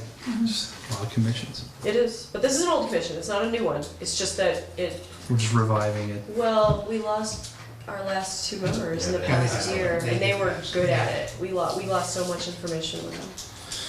I'd be willing to jump on that with Yeah, Sheila Judkins to give a little CPR to it, all right. if we had to. Yeah, I'd be willing to do it. All right. I would do it too. Look at that, you've just filled your commission. Right, I'm Maybe we taking- can do a I'm- push to say, hey, listen, we're Take it with us, doing you know. Taking names. anybody else? Yeah, I mean, I just wasn't sure. I Going. also joined the Historical Society, $15 a year if anybody's interested. Oh, nice. Very easy. You might get some interest if you get the word out that in conjunction with the 300th anniversary. Right. That's right. True. Uh, That's right. true. Yeah, that's a good call. Let's, Okay. Yeah. what do we do? How do we push it? Can we put it out on cable? Hey, listen, we're ready to seat the commission. Ready to seat the Historical Commission. Come on, board. I think we probably need to make more of an effort to use the email system through Anita and start doing some press releases. I'm gonna go old school. Yeah. My other, and maybe this isn't the best place, but these are just kind of my ideas of things that long-term I'd like to see the town be mindful of. Just how can the board support AgCom as they have realized their expanded powers or jurisdictions or whatever. So I'm really big on the collaborative relationships and not always feeling like it's an us versus them. And for anybody, I mean, whether it's, I don't want to single out AgCom, but just, just support them as a commission and how we can, and similar, we've heard a lot this past year with Concom concerns and the wetlands and everything, so I know Concom has a lot of authority, but as BOS, can we establish a collaborative relationship to push them to utilize some of the powers that are available to them? You It's- mean like a steering committee? Well, no, I mean, and maybe, I don't know. That's a joke, right? Sometimes I do. But I think having, I don't know how much visioning, and maybe this goes a little bit to master plan, but how much visioning can we as a board have with individual boards and commissions saying, hey, there's been a lot of feedback in town about X, Y, and Z, how are you addressing this, or how can we support you in addressing Is this, that or? a liaison issue? I think that's all you do is you just tell them that. I don't know if it's, I don't know, that's what I'm asking, like, how can Start we? with liaison. I guess if the board had a request, so for example, for conservation, I know they've kind of gone back and forth on it, getting an agent. If we were all in agreement, we could send them a letter asking them to consider it. Okay. That would kind of be the limitations of our. Yeah. Yes. Oh, I like that. All right. What else, Leah? And well, similar, just, and I think Mike's been doing a great job working with the RDIC to support them in their RFP and really, be proactive about working with the Heights property. So again, I think Mike has it great with the relationships, and I think some of it's the liaison piece, and I think some of it's a little bit deeper than the liaison piece, because at every board meeting, we're not talking as a board how we feel about X, Y, and Z that is coming before, that has happened or whatever, or what we've heard from the public or whatever. And so I would go to my board or my liaisons and feel like I'm speaking as myself, because generally it's not something that we as a board have had time to knew that it was of concern or anything. So, Can I throw out a little comment about Rutland Heights? How long have we been trying to sell that property? Sell it? Yeah, our leasing, RFP. 20? No. How long? No, we've owned it for almost 9 years now. 9 years. Then the time the town just takes it, builds a senior center and a bunch of ball fields for the kids. Well, we do own it. Well, And all of those things are within the master plan. It's just that the primary goal of the RDIC was to first pay off the loan and build some commercial base. I get it. 9 years, There's a statute in there, right, that 9 years, nothing's happened with it. Well, It's time something happened. We also, I think, we also have other, when you're looking at economic development, like our biggest strengths are, like 68 is one of our biggest strengths. And, we're focused on Rutland Heights, and we haven't had a lot of action on it. So maybe we look at what are our other strengths that we can help spur the economic growth that might pour into Rutland Heights. We've never looked at 68. Well, is there a historic reason for that? No, there's a parcel on its own for a strip club if you're right at the line. right at the line. We almost sold it too. Exotic. Almost sold it. Oh, yeah. If it wasn't for Dick Williams, we would have. Well, I didn't know that, but Same. Every town has to have a. should we put together a commission, strip club Right. commission? Oh, It's, my God. it's called my retirement fund. No, I'm kidding. Oh, boy. So I think, maybe Mike, it would be good to get in touch with the state and see if they have any ideas as to other areas that we can look at in terms of town with access Yeah. that could be used to spur things that, again, once something locates in its, Rutland Heights is a natural follower, but it might be tough good to- to look at that. Yeah. I have a Well, question. that's exactly what Mike's statement was intended to do, is spur something. Can, Because it's been 9 years and nothing's happened. But, okay, but John, I don't mean to sound rose-colored glasses, but the fact of the matter is, essentially, I don't want to say it was just one guy, it was a very strong committee, but this guy, he poured 23 years of his life into buying it and getting it perfect for when the town bought it. I don't think they had the capacity for a really long time to see what was next when you finally owned it. And commercial development takes a long time. No, that's not true. I mean, if you have a good location, it doesn't take a long time. Well, There are lots commercial of development people- in Rutland can take a long time. There are lots of people that poured their lives into making maps that showed the earth was flat, but we don't reward those people with 9 years of inactivity. Is that really a good parallel? It was, it absolutely is. You gotta think more proactively. I mean, we have, Flat Earth Society. No, I that's think right. where I was headed was, we have not been as proactive as we could be in these past 8 years. So to sit there and say, well, nothing's happened, it's not because we've tried our best, I guess. We've tried, we maybe hadn't tried our best. And we had a lot of things that were in our way. So, can I ask for We haven't had a clarification? commercial broker. right, Is- right. RDI, and I know I've asked this before, and I always get confused. Is RDIC only responsible for the heights? I thought it was, or is Yeah. RDIC? Industrial development commissions Yes. are defined by state law as supposed to be overseeing how development is going throughout the entire town. Okay. However, they had a special legislation that was passed by the State House in the early 2000s, giving them sole custodianship of the Heights. Right, no, but so I guess my question is not about who has sole custodialship of the Heights, but to Wayne and Wayne's point about the properties on 68 or whatever, could there be more proactive marketing and for other industrial sites in Rutland? And who would that fall And to? the state also gives you money and it provides you more competitive advantage if you set up business districts, so Yeah. business improvement districts. Yeah, And we should be working with DHCD about setting up a about business. setting that up, and I think 68 might be a good candidate to do something like that, aside from the stripper property But I that. don't know what It's very small. the zoning is out there, and I don't know what land's available A lot out of there. it's industrial, or light What? industrial. No, it's not. There's a lot that's There was residential. a lot There's that no was for industrial sale out across, there, I no, don't there think, was, it's commercial. I thought it was light industrial and commercial. There was a whole bunch for sale across from me. We're Yeah. light on light industrial. I feel like it was, Well. We can find regardless, out. I don't know, but anyway. yeah. But my yeah. question is that something that historically has the RDIC just No. been so hyper-focused Yes. on the heights? And Yes. should they not be hyper-focused, and No. should that be HHPD or whatever? No, we need to stick them, no, they need to be the Heights. Okay, Yeah. but then I guess my question is there another way to look at other, because there's commercial yeah, property Mike, look at it. Pleasantdale or Four Corners area, right? That might be privately owned already, I'm Yeah. not sure, but there's other industrial or commercial, Or whatever. potential at least. So Potential. we've got some zoning, Mhm. similar to what you're talking about, but it's very Yeah. small level, right? So it's that mixed use zoning Yeah. in certain centers. There's one in center town, there's Right. one 68 and 56, there's one corner of Pleasantdale, I think, and 122.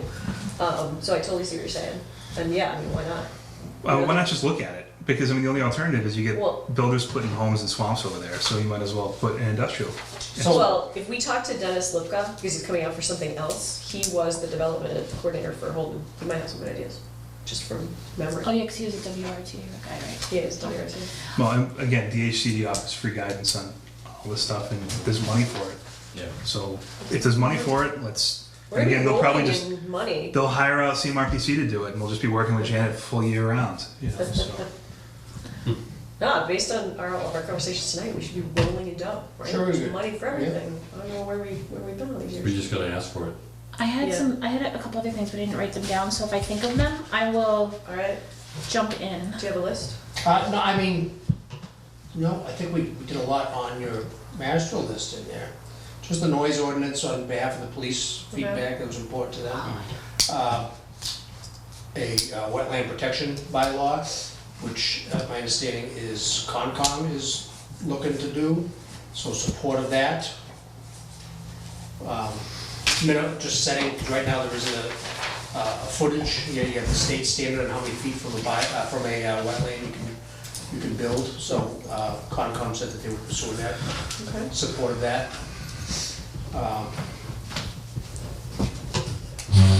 Establishment of a water sewer district, Well, that's good. I which is unfinished business from Yeah, but last year, whatever, we never did it. We should establish what it is. another right one there. for me was Maybe after phase two. updating, prioritizing updating the master plan. I mean, we talked with Janet about that, but I think that that's there. I mean, we've heard all year feedback in everything we've talked about, whether Right. it's RDIC or managed growth or water sewer or anything that the master plan is dated, and a lot has changed. So, I think that that's a big one. Sorry. yeah, you have a list. I've given some thought to it, and having just run for this seat, I heard a lot from people Yeah. in town. My big thing is, and I know we had talked about this a little bit, is increased focus on access to grant funding and leveraging of funds where we can. Because a lot of communities in central Massachusetts leave a lot of money on the table, and there's no reason why we shouldn't be accessing a lot of these funds to help us with some of these projects. So that's something I think we should make a priority. I know that's something Mike's already been working on, so. The other thing is, I really want to see if we can, first, I think we need, do we have a signed lease for Marshfield yet? No. Can we make that a priority? To have It's there that for them to signed? sign, right? We presented. I know there's some disagreements, but I think we just need to, that's been a lingering issue that I've heard from several folks about. Is it all right if we pump that up a bit? So one Sure. of the options for the park grant is Marshfield. Yeah, we I- talked about So that. not just the lease, but I think that whole The whole complex. it needs a lot, and the signing of the lease is almost, at this point, step one. Yeah, let's just get step one out of the way. Oh, absolutely. I mean, there's no reason why we can't do that. I think some of it, I wholeheartedly agree that we need to have it signed, and I really think some of it was the timing of it. We thought it was gonna be okay, the board thought it was gonna be okay. There were concerns on both sides that Right. then couldn't be resolved at the meeting, Sure. and then it was budget season and town meeting season, and Yeah, so we did it put a pin in was, it, yeah. It's really down to just the one issue. and Little League It's fine. started, so Right. they've all been. No, it's fine, but yeah. it's not something we wanna be But able no, to I discuss tonight, wholeheartedly but, agree. yeah. No, we did, we all, I think on both sides, had put a pin in it, his season, the board's season was starting on there, and Okay. we are, yeah. Along that vein, I'd like to see if we can increase either field space or at least youth prevention activities. We can put a greater focus on that. I know we already do focus on it, but it's something that I think is important. I just saw, You wanna put in a skateboard park? Cause, yeah. I mean, I'm certainly open to, if that's something you're passionate about, I think that'd be great. Karina Frohock at Recreation would love to talk to you about stuff like that, because, We had a skateboard park and it got torn down. well, it was in disrepair, and it was in a terrible location. Could have but fixed I it. just saw. But to your point about, Yeah. specific to that, the youth group where there's nothing for that age group to do here in town. Yeah, well, I think, here's kind of what I would like to see is, for example, working with the Chenal group out here. It was surprising to me that when I reached out to the director over there to get a grant for the senior center, that she had never worked with anyone here in the town before. And that is our DPH designated health group in this region out of Gardner, and they provide funding to all sorts of activities, youth being one of them. So I think maybe forming better town ties with the available resources around us to be able to access those opportunities. And to get to the point about the skate park, one of the other things that I really would like to explore in line with the basketball courts out here is increased public-private partnerships to get some of these projects done. Because this shouldn't just be put on the town to be able to fund these things. I think we have active folks that would be able to help out with that. You know, it's mostly private funding, right? The basketball court was resurfaced. No, that's what I'm talking about. Oh, okay. But I mean, when was the last time we did something like that? For a Last large-scale year. project, For a large-scale project, the pool. which was, 2-3 years ago.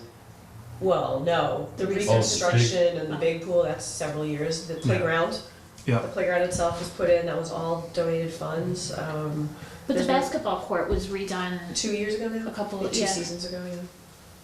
It's an ongoing thing. We have a The group of new kids that benches. actually, I have no skateboard park feelings one way or the other. I mean, I think it would be a good thing. We have kids in town who would love to see one. They haven't been able to get anyone to really kind of help them see through that, to get the private piece to the point where they can work with us and we can come together and say, you know, we're gonna match you or whatever, we find a grant for you, and yeah. Yeah. It's been a We can discussion for a Take a while. look at that more too. I was involved with Gardeners that just opened Yeah. a year and a half ago. Yeah. There's a super cute little one in Northbridge. It just seems so manageable to, Yeah. you know, in the right location. But anyway, all right. Yeah, I mean, the senior center thing we covered, that would be a priority of mine, whether it's redoing the building, which again, I think Is the No. camera? Oh, it is? Okay. Yeah, There's just, been you a- know, I do have to change the card out in like 2 minutes. All right, so let's take a recess. Off we go. Okay. all right, so just the other thing, just the other thing is that we touched on already is the senior center is obviously a priority that I'd like to see, not just the center itself, but I know Nancy's working on increased programming over there. The dementia-friendly thing is, a lot of communities are moving in that direction. I think that would be good. Transportation's a huge need over there. To your point earlier, the entryway is not ADA compliant to that building.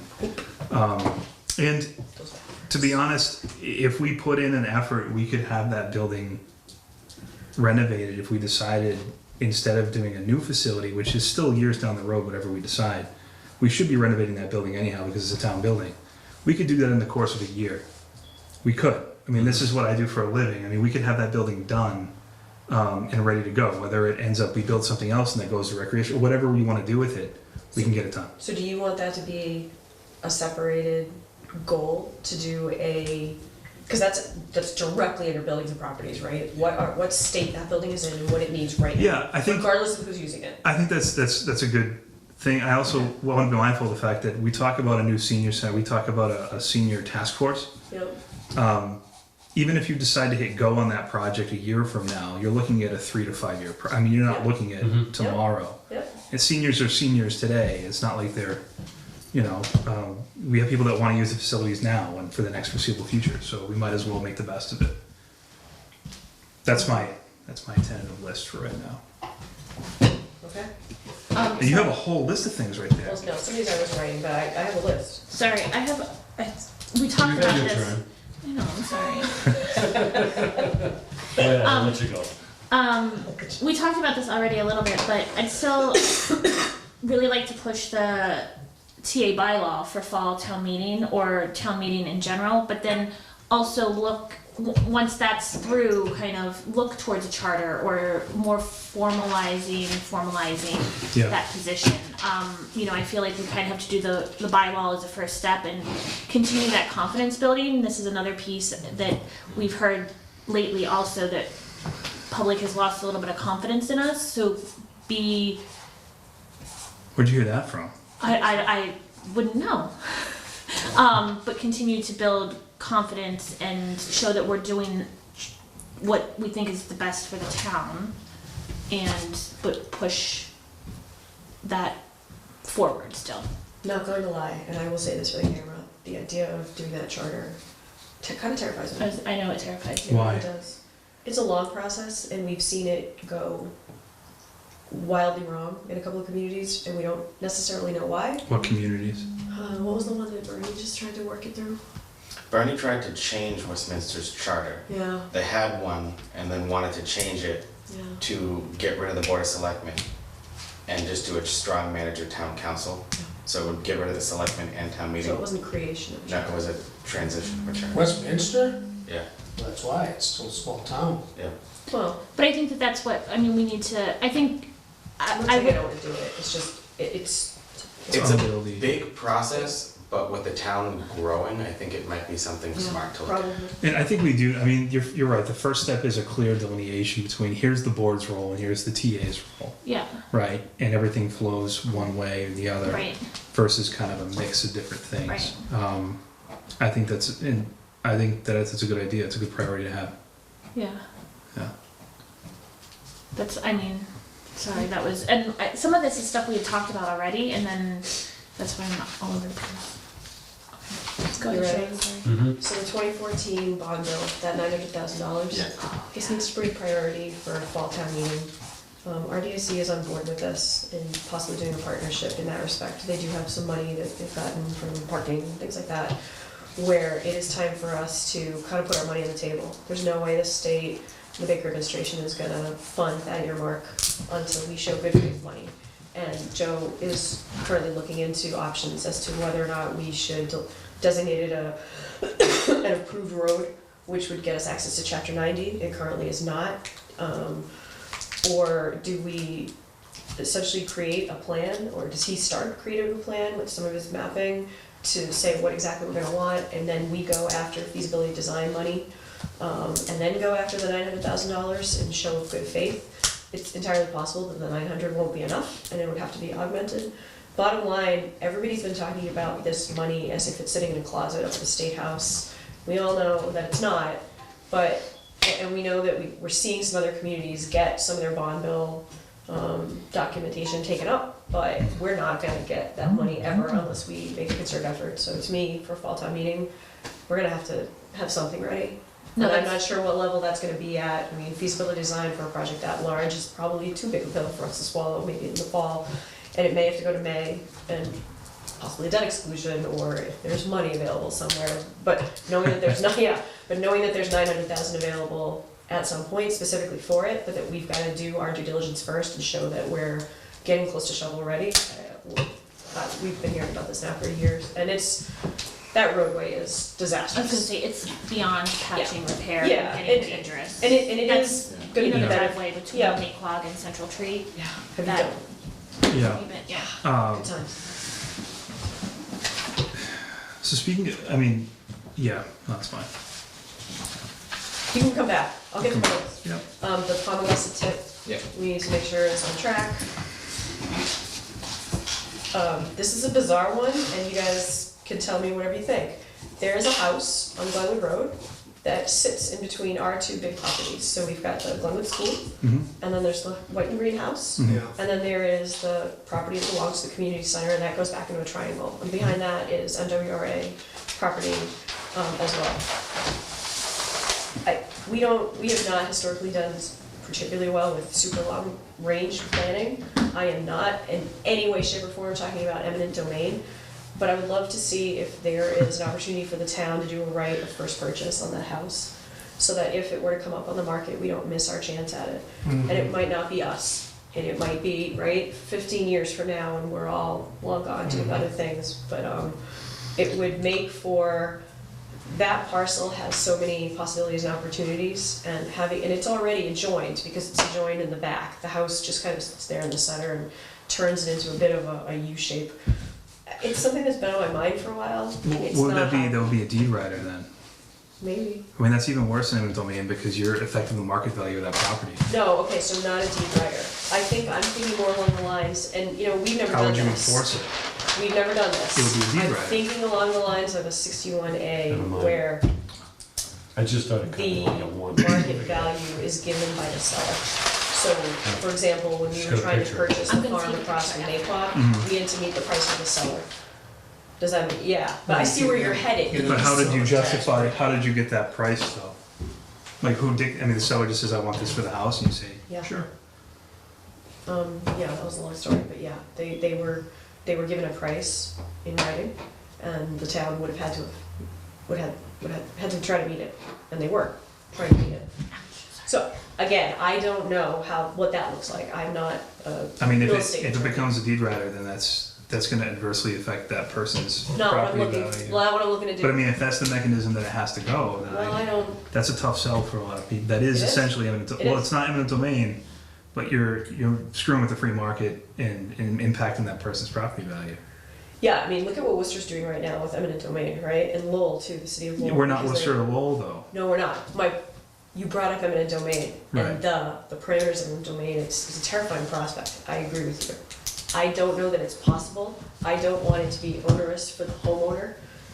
I'm suggesting it because we know what we know about Glenwood Road. Have we talked to the homeowner at all yet on that? Absolutely not.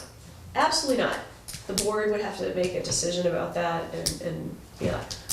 This is me throwing out an idea, that this was like a spitball. During a working session, that's Absolutely. what this is Yeah, yeah, for. Yeah, if you whip this out at the regular Monday meeting, then, hey. Well, no, thank you. maybe it's not something we want to do. It's just something that, having worked now, on those two properties for a lot of years, whether my kids were in school there, or I'm at the community center, or we're soccer, whatever, is it worth looking at? It might be. It might be. The town has, lost protected properties because we didn't have the funding, and that's another thing. What if the funding's not available? We have right of first purchase, but if you can't make a 60-day closing, well, then you lose it. I don't know what that looks like, Mitch, I don't. Yeah, but that impacts buyers if they have to be disclosed as Yes. a right of first purchase. They're gonna say, I'm not gonna put an offer on this house Yes, because the town has the right of first purchase. I agree. I agree. There are burdens to doing this. I don't know if it's worth doing. I'm just suggesting it from a town perspective. That's that property. You should, go take a look at it. It sits there and. No, I know it exactly what grows. property you're talking about. I'm just Exactly, not yeah. into trampling people's property rights. I mean, that's not. Then maybe we don't do it. Yeah, again. We can make it a just say that. priority, but then. No, it's just one of the things Just on my throwing it list. out there. Okay. We did master plan update, we talked about WRTA, the park grant options. Mike, maybe this is something you kind of addressed it right on Yeah. Monday. The couple of options that we've got, I'm really excited to see if we can go ahead and get a park grant, because we missed it last year. Margaret because she was gone at that point. Do we all prefer the way that we're currently thinking about the Marshfield project? Is that kind of what Well, we're we looking won't at? get as much money if we do, say, Putnam, right? We'll be eligible for the $100,000 if we do Putnam. If we can show 100 parking places, Then we get 300,000. Up to. Yeah, but I mean, that's a safety hazard up there. Some kids can get course it killed is. crossing the street. no, it's another reason to go for Marsh. Yeah, It's that's- ridiculous up there. Absolutely.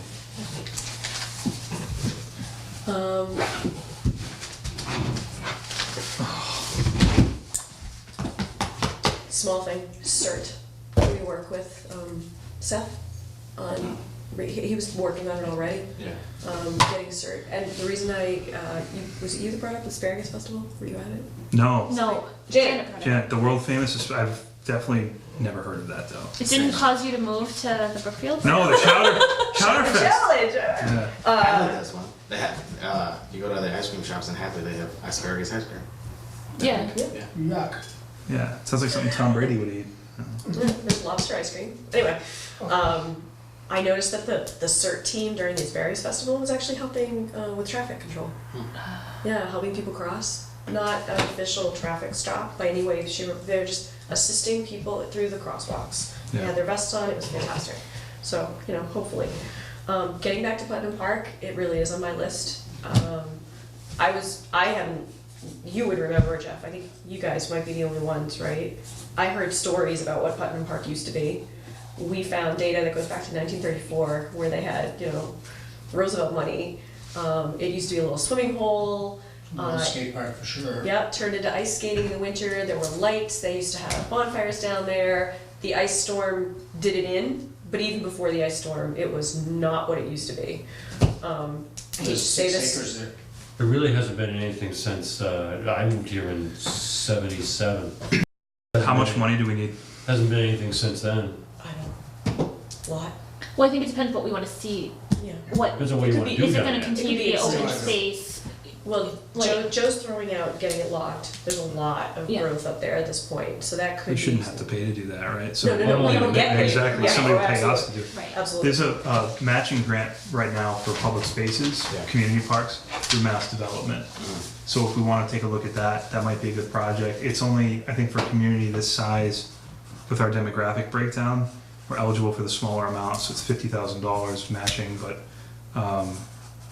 versus the 100, but it might get us started with a skate park or something like that if we want to look at it, No. so. Skate park. Putnam Skate Park. Oh my gosh. Yeah, you don't know if you want it down there. It's too isolated down there.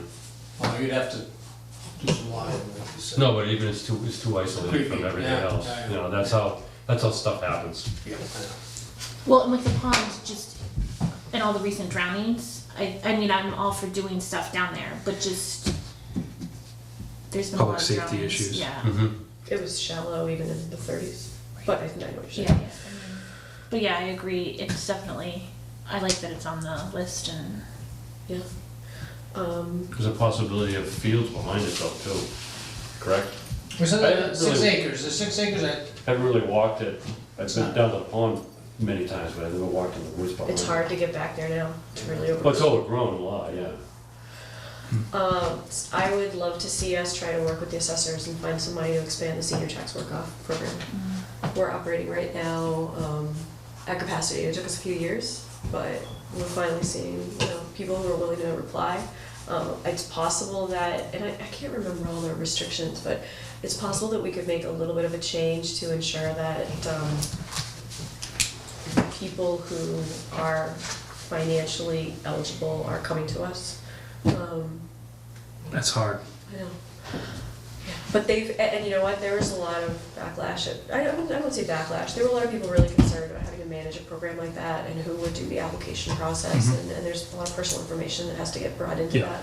that. But it's amazing how the department heads have embraced it, and they're really enjoying, I think, Yeah.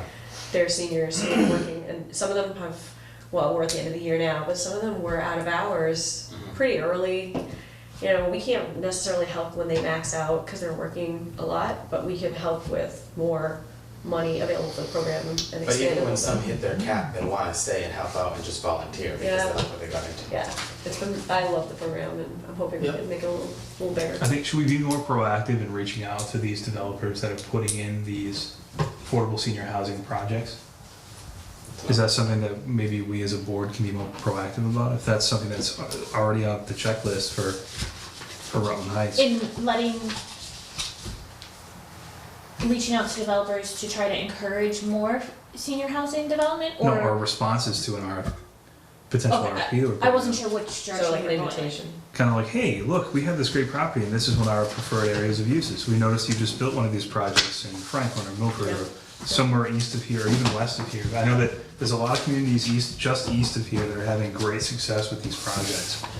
And I would love to get my hands on that drink it package but they put an enormous amount of money, you know what, to the point of, Community Preservation Act, yeah, you're Oh, right. yes.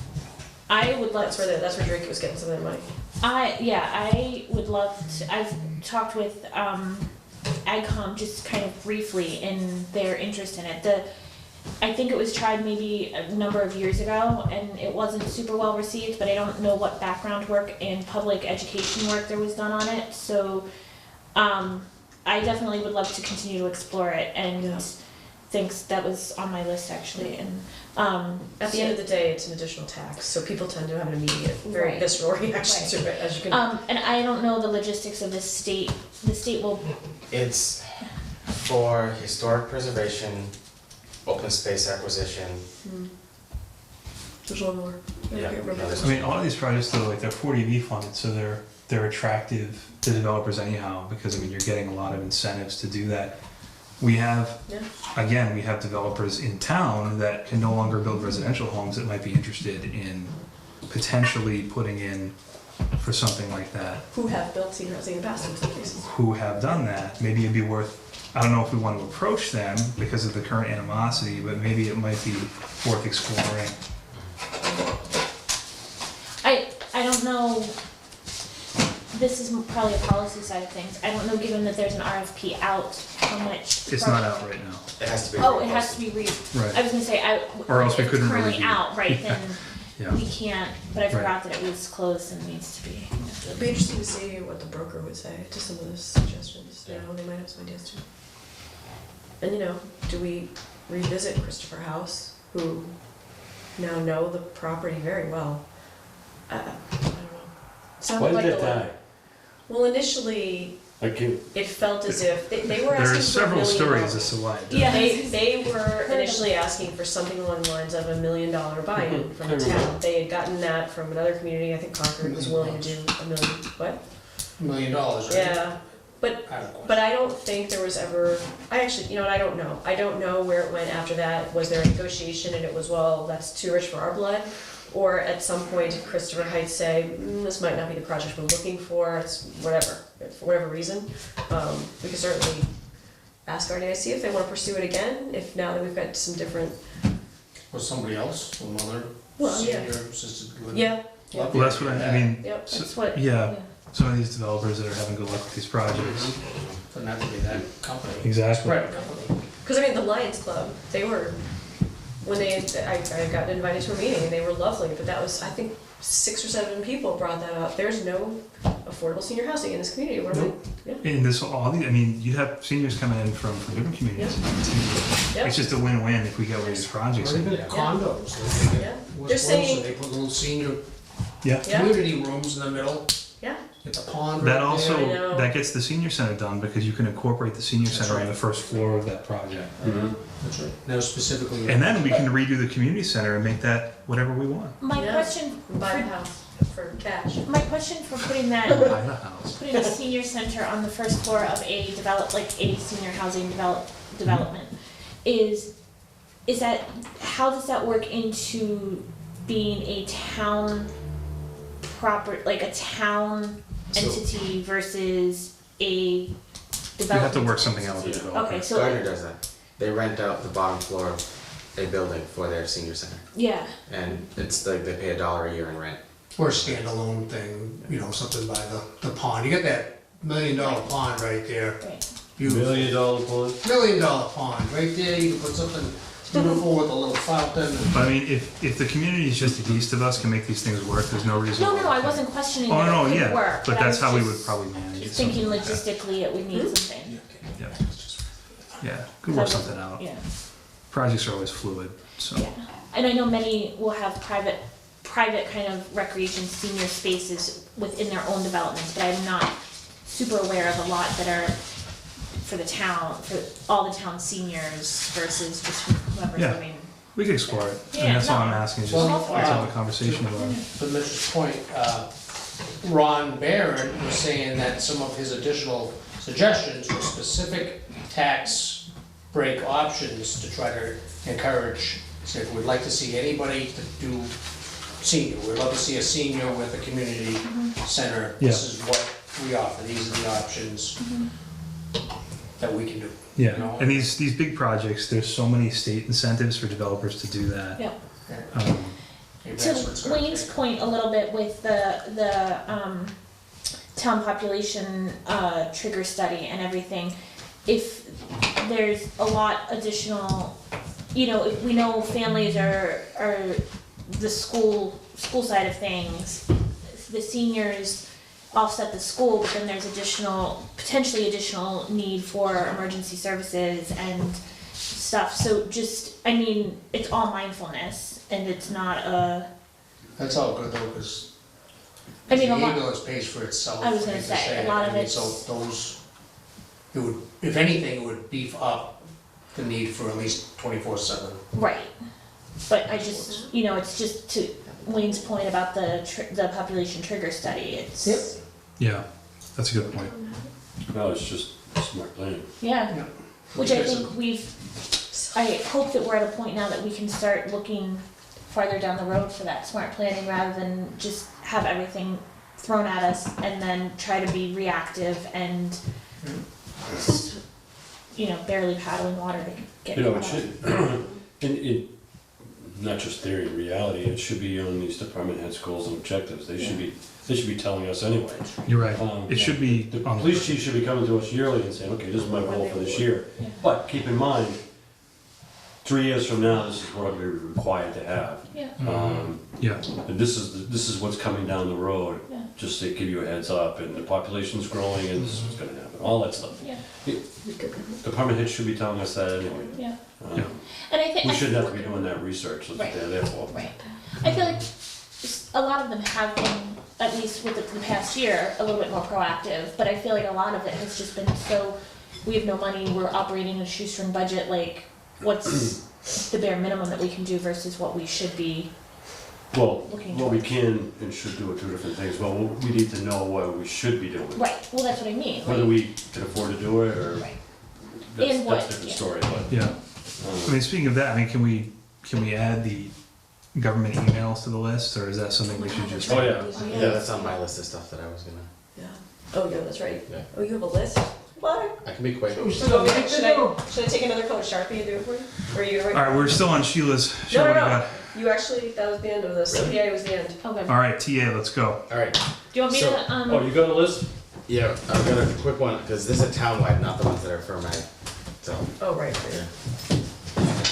So Nick and I are currently beginning the process of looking into the Stanton Foundation Dog Park grant to see if that's something that the town could look at. Because we worked with the Stanton Foundation to get Cooney to begin with, so we know how the Stanton Foundation works.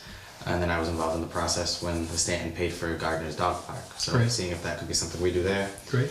I mentioned earlier Tree City designation. Again, the only requirements for that is $2 per capita on something tree related in any way, shape, or form. Have a tree warden that we're required to have by law, which is actually right, by law is technically the Board of Public Works, but you guys designate that to Joe. Also, tree. We used to have one. Yeah, we still do, don't we? Yeah, it's Joe. Yeah. I was It gonna used to say, be like Gary a was- separate. It was Gary Lehman time for a while, and Fence viewer. fence viewer. Um, and just recognize that there's Arbor Day, so we put something up on Facebook saying Happy Arbor Day. We could put a picture of the center tree, so we did it. We did that. So we met all the requirements for stuff, so that opens up stuff like trail grants. And I said all that earlier, so I'm not going to read it myself. We also qualify for something called Heart Saver designation, which allows us to have access to Department of Public Health grants. And like the Tree City one that's based off of trees per capita, this one is, do you have enough defibrillators per capita? And we have one in all public buildings, we have one in our public safety vehicles. So we have the requirements to meet that. We just never filled out the paperwork to be designated Heart Saver. So that's something that.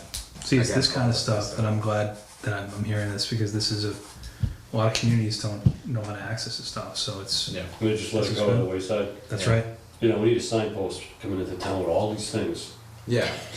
posted all the way down. The welcome to Rutland. I'd say There we we go. got- It's tree gonna be a community. big- Yeah, No. welcome If to you, Rutland. if you let other communities know, then they're gonna start accessing this stuff too, Yeah. and it becomes Yeah. more Then competitive. there'll be less for us. That's right. Oh my God. I've reached out to our new health insurance provider's wellness coordinator to see if there's any different challenges or something like that that we can use to increase our Maya rewards. Now that we have Maya on both our liability insurance and our health insurance, there's more ways that we can increase our rewards points And reduce to costs. reduce our cost on that Great. side. So that's something there. Anita's currently working with myself and some of the other department heads on rolling out the new website.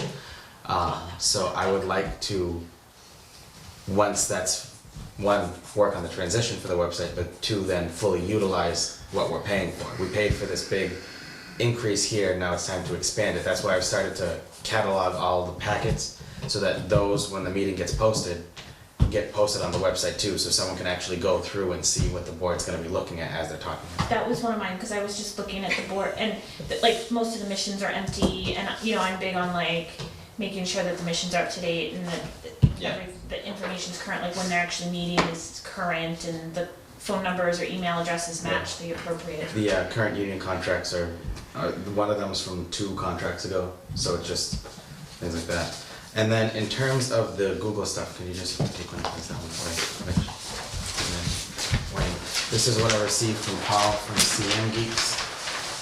The town currently pays $90 per email address. The 222 that came up earlier was for, there was some confusion. He thought we were talking about a full Office subscription, so Word, Excel, all that other stuff. For just an email address, it's $90. That's a one-time fee? No, that's an And annual fee, is the $90 we currently pay for Office 365. Okay. If we were to migrate to a Google-based system like Hubbardston, Berlin, Barry, there's two others that I had on a list somewhere. I've started to look around to see what they have. There are two options that we could do. There is a $6 per month service that limits the total storage you can have on your email address to 30 gigabytes a year. That could go by if we were to do someone who didn't get a lot of emails. Someone like myself, the other department heads, or the board, I would probably go for the $12 a month one because that has unlimited archiving services where if someone does do a PR request, you can actually go back and just do a master search on your whole domain and everything that was related to that topic comes And up that there. puts us in SEC compliance? Yes. I'm sorry, not SEC, Secretary of State. Secretary, I know what you meant, yeah, Secretary of State compliance. The difference with that is that is more expensive than what we currently pay with Office 365. That's $140 a year per email address, where we currently pay $90 per year per email address. But I wouldn't recommend, even if we did this switch, I wouldn't recommend doing the public safety billing because they already have a system in place with all of the communities that are in the regional dispatch center for Office 365, but they also have the tricked out version of Office 365, so it's actually a higher level than what we have on our end. So they're in Secretary of State compliance where we are not. So I would just do the annex until it's dispatch, community hall, COA, and the library. If we were to go with this, and I don't think everyone needs the top tier account too, because not everyone's gonna have enough emails to fill 30 gigabytes. But this is just something to throw out there. Paul has said that this is something that he was actually been pushing for a while before I got here. Since I've started, we've had 2 internet server failures a month on average due to server crashes, in which case then Paul has to come out and reset the servers to the point where Paul's now asked for a key to both buildings because he's been called in enough and had to call someone up and then had to wait for someone to show up who has a key to the building. So a cloud-based system would be better? Yes. That's kind of what you get. We're already looking at migrating to a cloud-based system anyway. The assessors are looking at, they are required to update their Vision software this year, which determines basically all of their assessing data. And Vision is no longer going to be supporting the version that we currently have in the next 2 years. But in order to migrate to the newer system, we need a new server anyway because our current server isn't big enough. So Barry, who we regionalized for IT with, just transferred to a whole new cloud-based system. That's something that Paul and I are currently looking at how we would implement here. But that is more of an immediate need because the Vision transition is happening before the end of the calendar year. How many public information requests has the town had since you've started? Since I've started. Police has had 1, dispatch 4,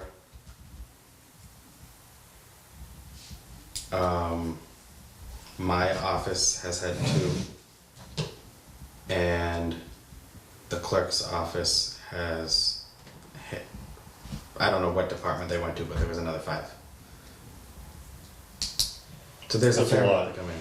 So it's average 2 per month since you've been here, right? Like I'm gonna average 3 per month, but I will make a caveat and say the bulk of those came from the same person. So there's still a public records request that needs to be followed through and honored. Yeah.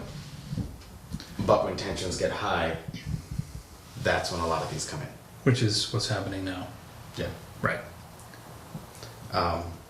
We haven't received, there's something with somewhere that I'll knock on later. We haven't received anything the past month and a half. So that's a blessing. But, I mean, But that doesn't matter. Anyway, so these are things that we're working on there. And then the last thing that I have is the Board of Assessors, myself, and Ryan McLean, who's the town administrator in Hubbardston, met on Tuesday. They're having a hard time keeping their administrative assistant. It's been somewhat of a rotating door for the past 2 years. Our assessors or Hubbardston's? Ours. And I think we're on number 4 for the past 3 years. And number 4 just left. So our Board of Assessors is looking at how do we address this problem to make sure we're not the revolving door, because that administrative assistant is the one who's at the office for the most of the week. They're the ones doing the 8 to 12 office hours Monday through Thursday. Diane is only there 2 days a week. How are they leaving? What's the exit interview? What's going on? It's in the process of getting done. They hadn't previously done exit interviews, and it's something that we've recently asked them to do so we can get that information. But Hubbardston also is vacant in their administrative assistant position as well. So Ryan reached out to me to see if that's something that we could go as a regionalized administrative assistant position. That way we could get someone for longer hours and might make the position a little more competitive. A little more stable. Right. And Yeah, nobody well, wants to that's the work goal. 12 hours. We wanna, if it can, exactly, no one wants to work 12 hours, it should make it more stable. But we're currently working with the finances behind that. Our RRG contract, who we contract with for assessing services right now, is up at the end of the month and on the board's agenda for the next meeting for renewal. The contract really, in its fullness, hasn't been looked at since it was signed. I shouldn't say that. It's been looked at, but there's the original contract was 2014 to 2017, and then Margaret signed a paper saying we'll extend all the provisions of the contract, but with this new monthly rate. So it's not a new contract, it's been an extension of the old contract. So we are now actually reviewing it because we know what our monthly rate is and we know what our yearly rate is, but we don't know what is that broken down into. So we don't know how much of that is going toward the admin, how much of that is going toward the head assessor, how much of that is going towards the people who go around and reassess the properties and things like that nature. So we've asked for that breakdown so we can see what we're going into, because next year we budgeted $105,107. So what of that is there? And since then we found out with 18,000 of that is the admin. So then now we're kind of playing around with that, because also if we combine it with Hubbardston, now that's a benefited position. So what are the other unintended costs with that? But that's just something on the radar that we're looking at for the next year. I'm not trying to have a discussion on that position Just, currently. isn't what Janet talked about also regionalizing some, when it makes sense to regionalize certain Yeah. things? I don't know if Maybe they can make it a CRPC full-time position and they go back and forth. can That was assist. that's the Yeah, idea. but I think that that's kind of what Janet was saying, that they can work with these smaller communities to help regionalize different things that aren't necessarily Yeah. regionalized across the board, Yeah. but to make it Yeah. feasible, so. The other reason why Ryan and I kind of thought this might be a good idea is Hubbardston also uses RRG for their assessing services. But the clerk is a Hubbardston employee, not an RRG employee. So it's us mimicking them, but still maintaining who we have had for our assessing for years, who has done a fair job and really has cleaned up that assessing office a lot. So are we ready to take that next step and bring one of those positions back to make it more stable? Sounds great. Yeah. Like the line of thinking. Thank you. And then we have a slew of grants opening up with the community compact. Great. Can we, your dog park thing, Yeah. I just saw all the news about Worcester Tech putting in Yeah. the Worcester agility, Yeah. agility. Jail. Yeah. Yeah, so I mean, They're obviously, nice ones. We're on I would- camera. I hate them. I would think that it's a, They're very shallow. the dog park that you're thinking is not specific for canine cooning, right? It's a No, general- Welcome Park. Right, Yeah. so, but I don't know if, Yeah, the way the Stanton Foundation works is they're very specific on what you can and what you can't do. You have to have an area reserved for just small dogs and then an area for mixed dogs. You have to have a water fountain for dogs. So it's actually a dog goes up and pushes a pedal with the paw, and it's like a drinking fountain in a school. My dog would just spend all day barking. Oh, And you I'm can So there. making faces at the park with sour candy. It's the candy. I know. I had one earlier too. And there's also like a certain type of grass and mulch that you're allowed to use too. That's the same with like youth park. They make use of certain. Yeah. Yeah. They frown against using wood mulch in a dog park because they say it hurts the dog's paws. So you need to use sod or a certain type of rubber mulch. Composite. Yeah. Yeah. That stuff is surprisingly expensive. Very. Yeah. Yeah. And it's also a whale pay 90, you pay 10 type thing. So if we're doing it, can we find some type of public-private partnership to get that extra 10%? So that's what we're looking at, How do they do like crowdfunding? I know a lot. It's crowdfunding. pretty much. Okay, so we can maybe line up those folks before that opportunity opens, so Yeah. we know that that's lined up. And that could make us more competitive in the grant application process. and stuff, 100%. and we already have that other. Yep. well, look at the crowd you had at the 5K. Yeah. I know. There's a dog community out Yeah. there that, I think you probably drawing dog people from all the towns would be supporting. Yeah. Yeah. There'd be big public support for that. If they didn't Yeah. have to go to Worcester, to one of the Worcester Would be Parks. coming here, but If Which you are interesting on their own. are in Gardner at all and want to see one, it's at Pulaski Park, right off of Reagan Street. So that's all there. But yeah, those are all the things that are currently on my radar that I'd like to do town-wide prospectively for the next year. Sounds great. good. Initially, there's more too, but that's all we have for tonight because it's already 9:30. It's already 10 o'clock. Yeah, I have one very, very minute. Access to our own selectman's office, a key. Do you Some not sort have of a one? key. No, I mean, the selectman's meeting room in the Oh, library. That's the library, though. I know, but put it up there. Key. Tired of standing in the rain, waiting for someone to come up with a key. Open up the door. So key to the library. Library trustees control the building. And It's the up until library. this point, they won't give us a key. Find a way to yes. I know, What are we gonna do? Right? Oh, I bitch about it a lot. Yeah. What are we it's gonna getting do? late. So with the exception of not keeping anybody here for 4 more hours until 10 o'clock, is there anything that you would like to see changed with the meetings, the way we run them? Jeff obviously wants to just your shop, but otherwise, like, Yeah. just everybody's, you let me know. Good. Okay, we're gonna craft a first draft working document from this, try to put some dates and structure to it, maybe hopefully kind of the way Abby did it last year, or whatever Laura thinks for you. This will come back, and we'll do, final versions. We can also put this out to the public, see if they've got any big ideas that they want us to add. Good job. motion to adjourn.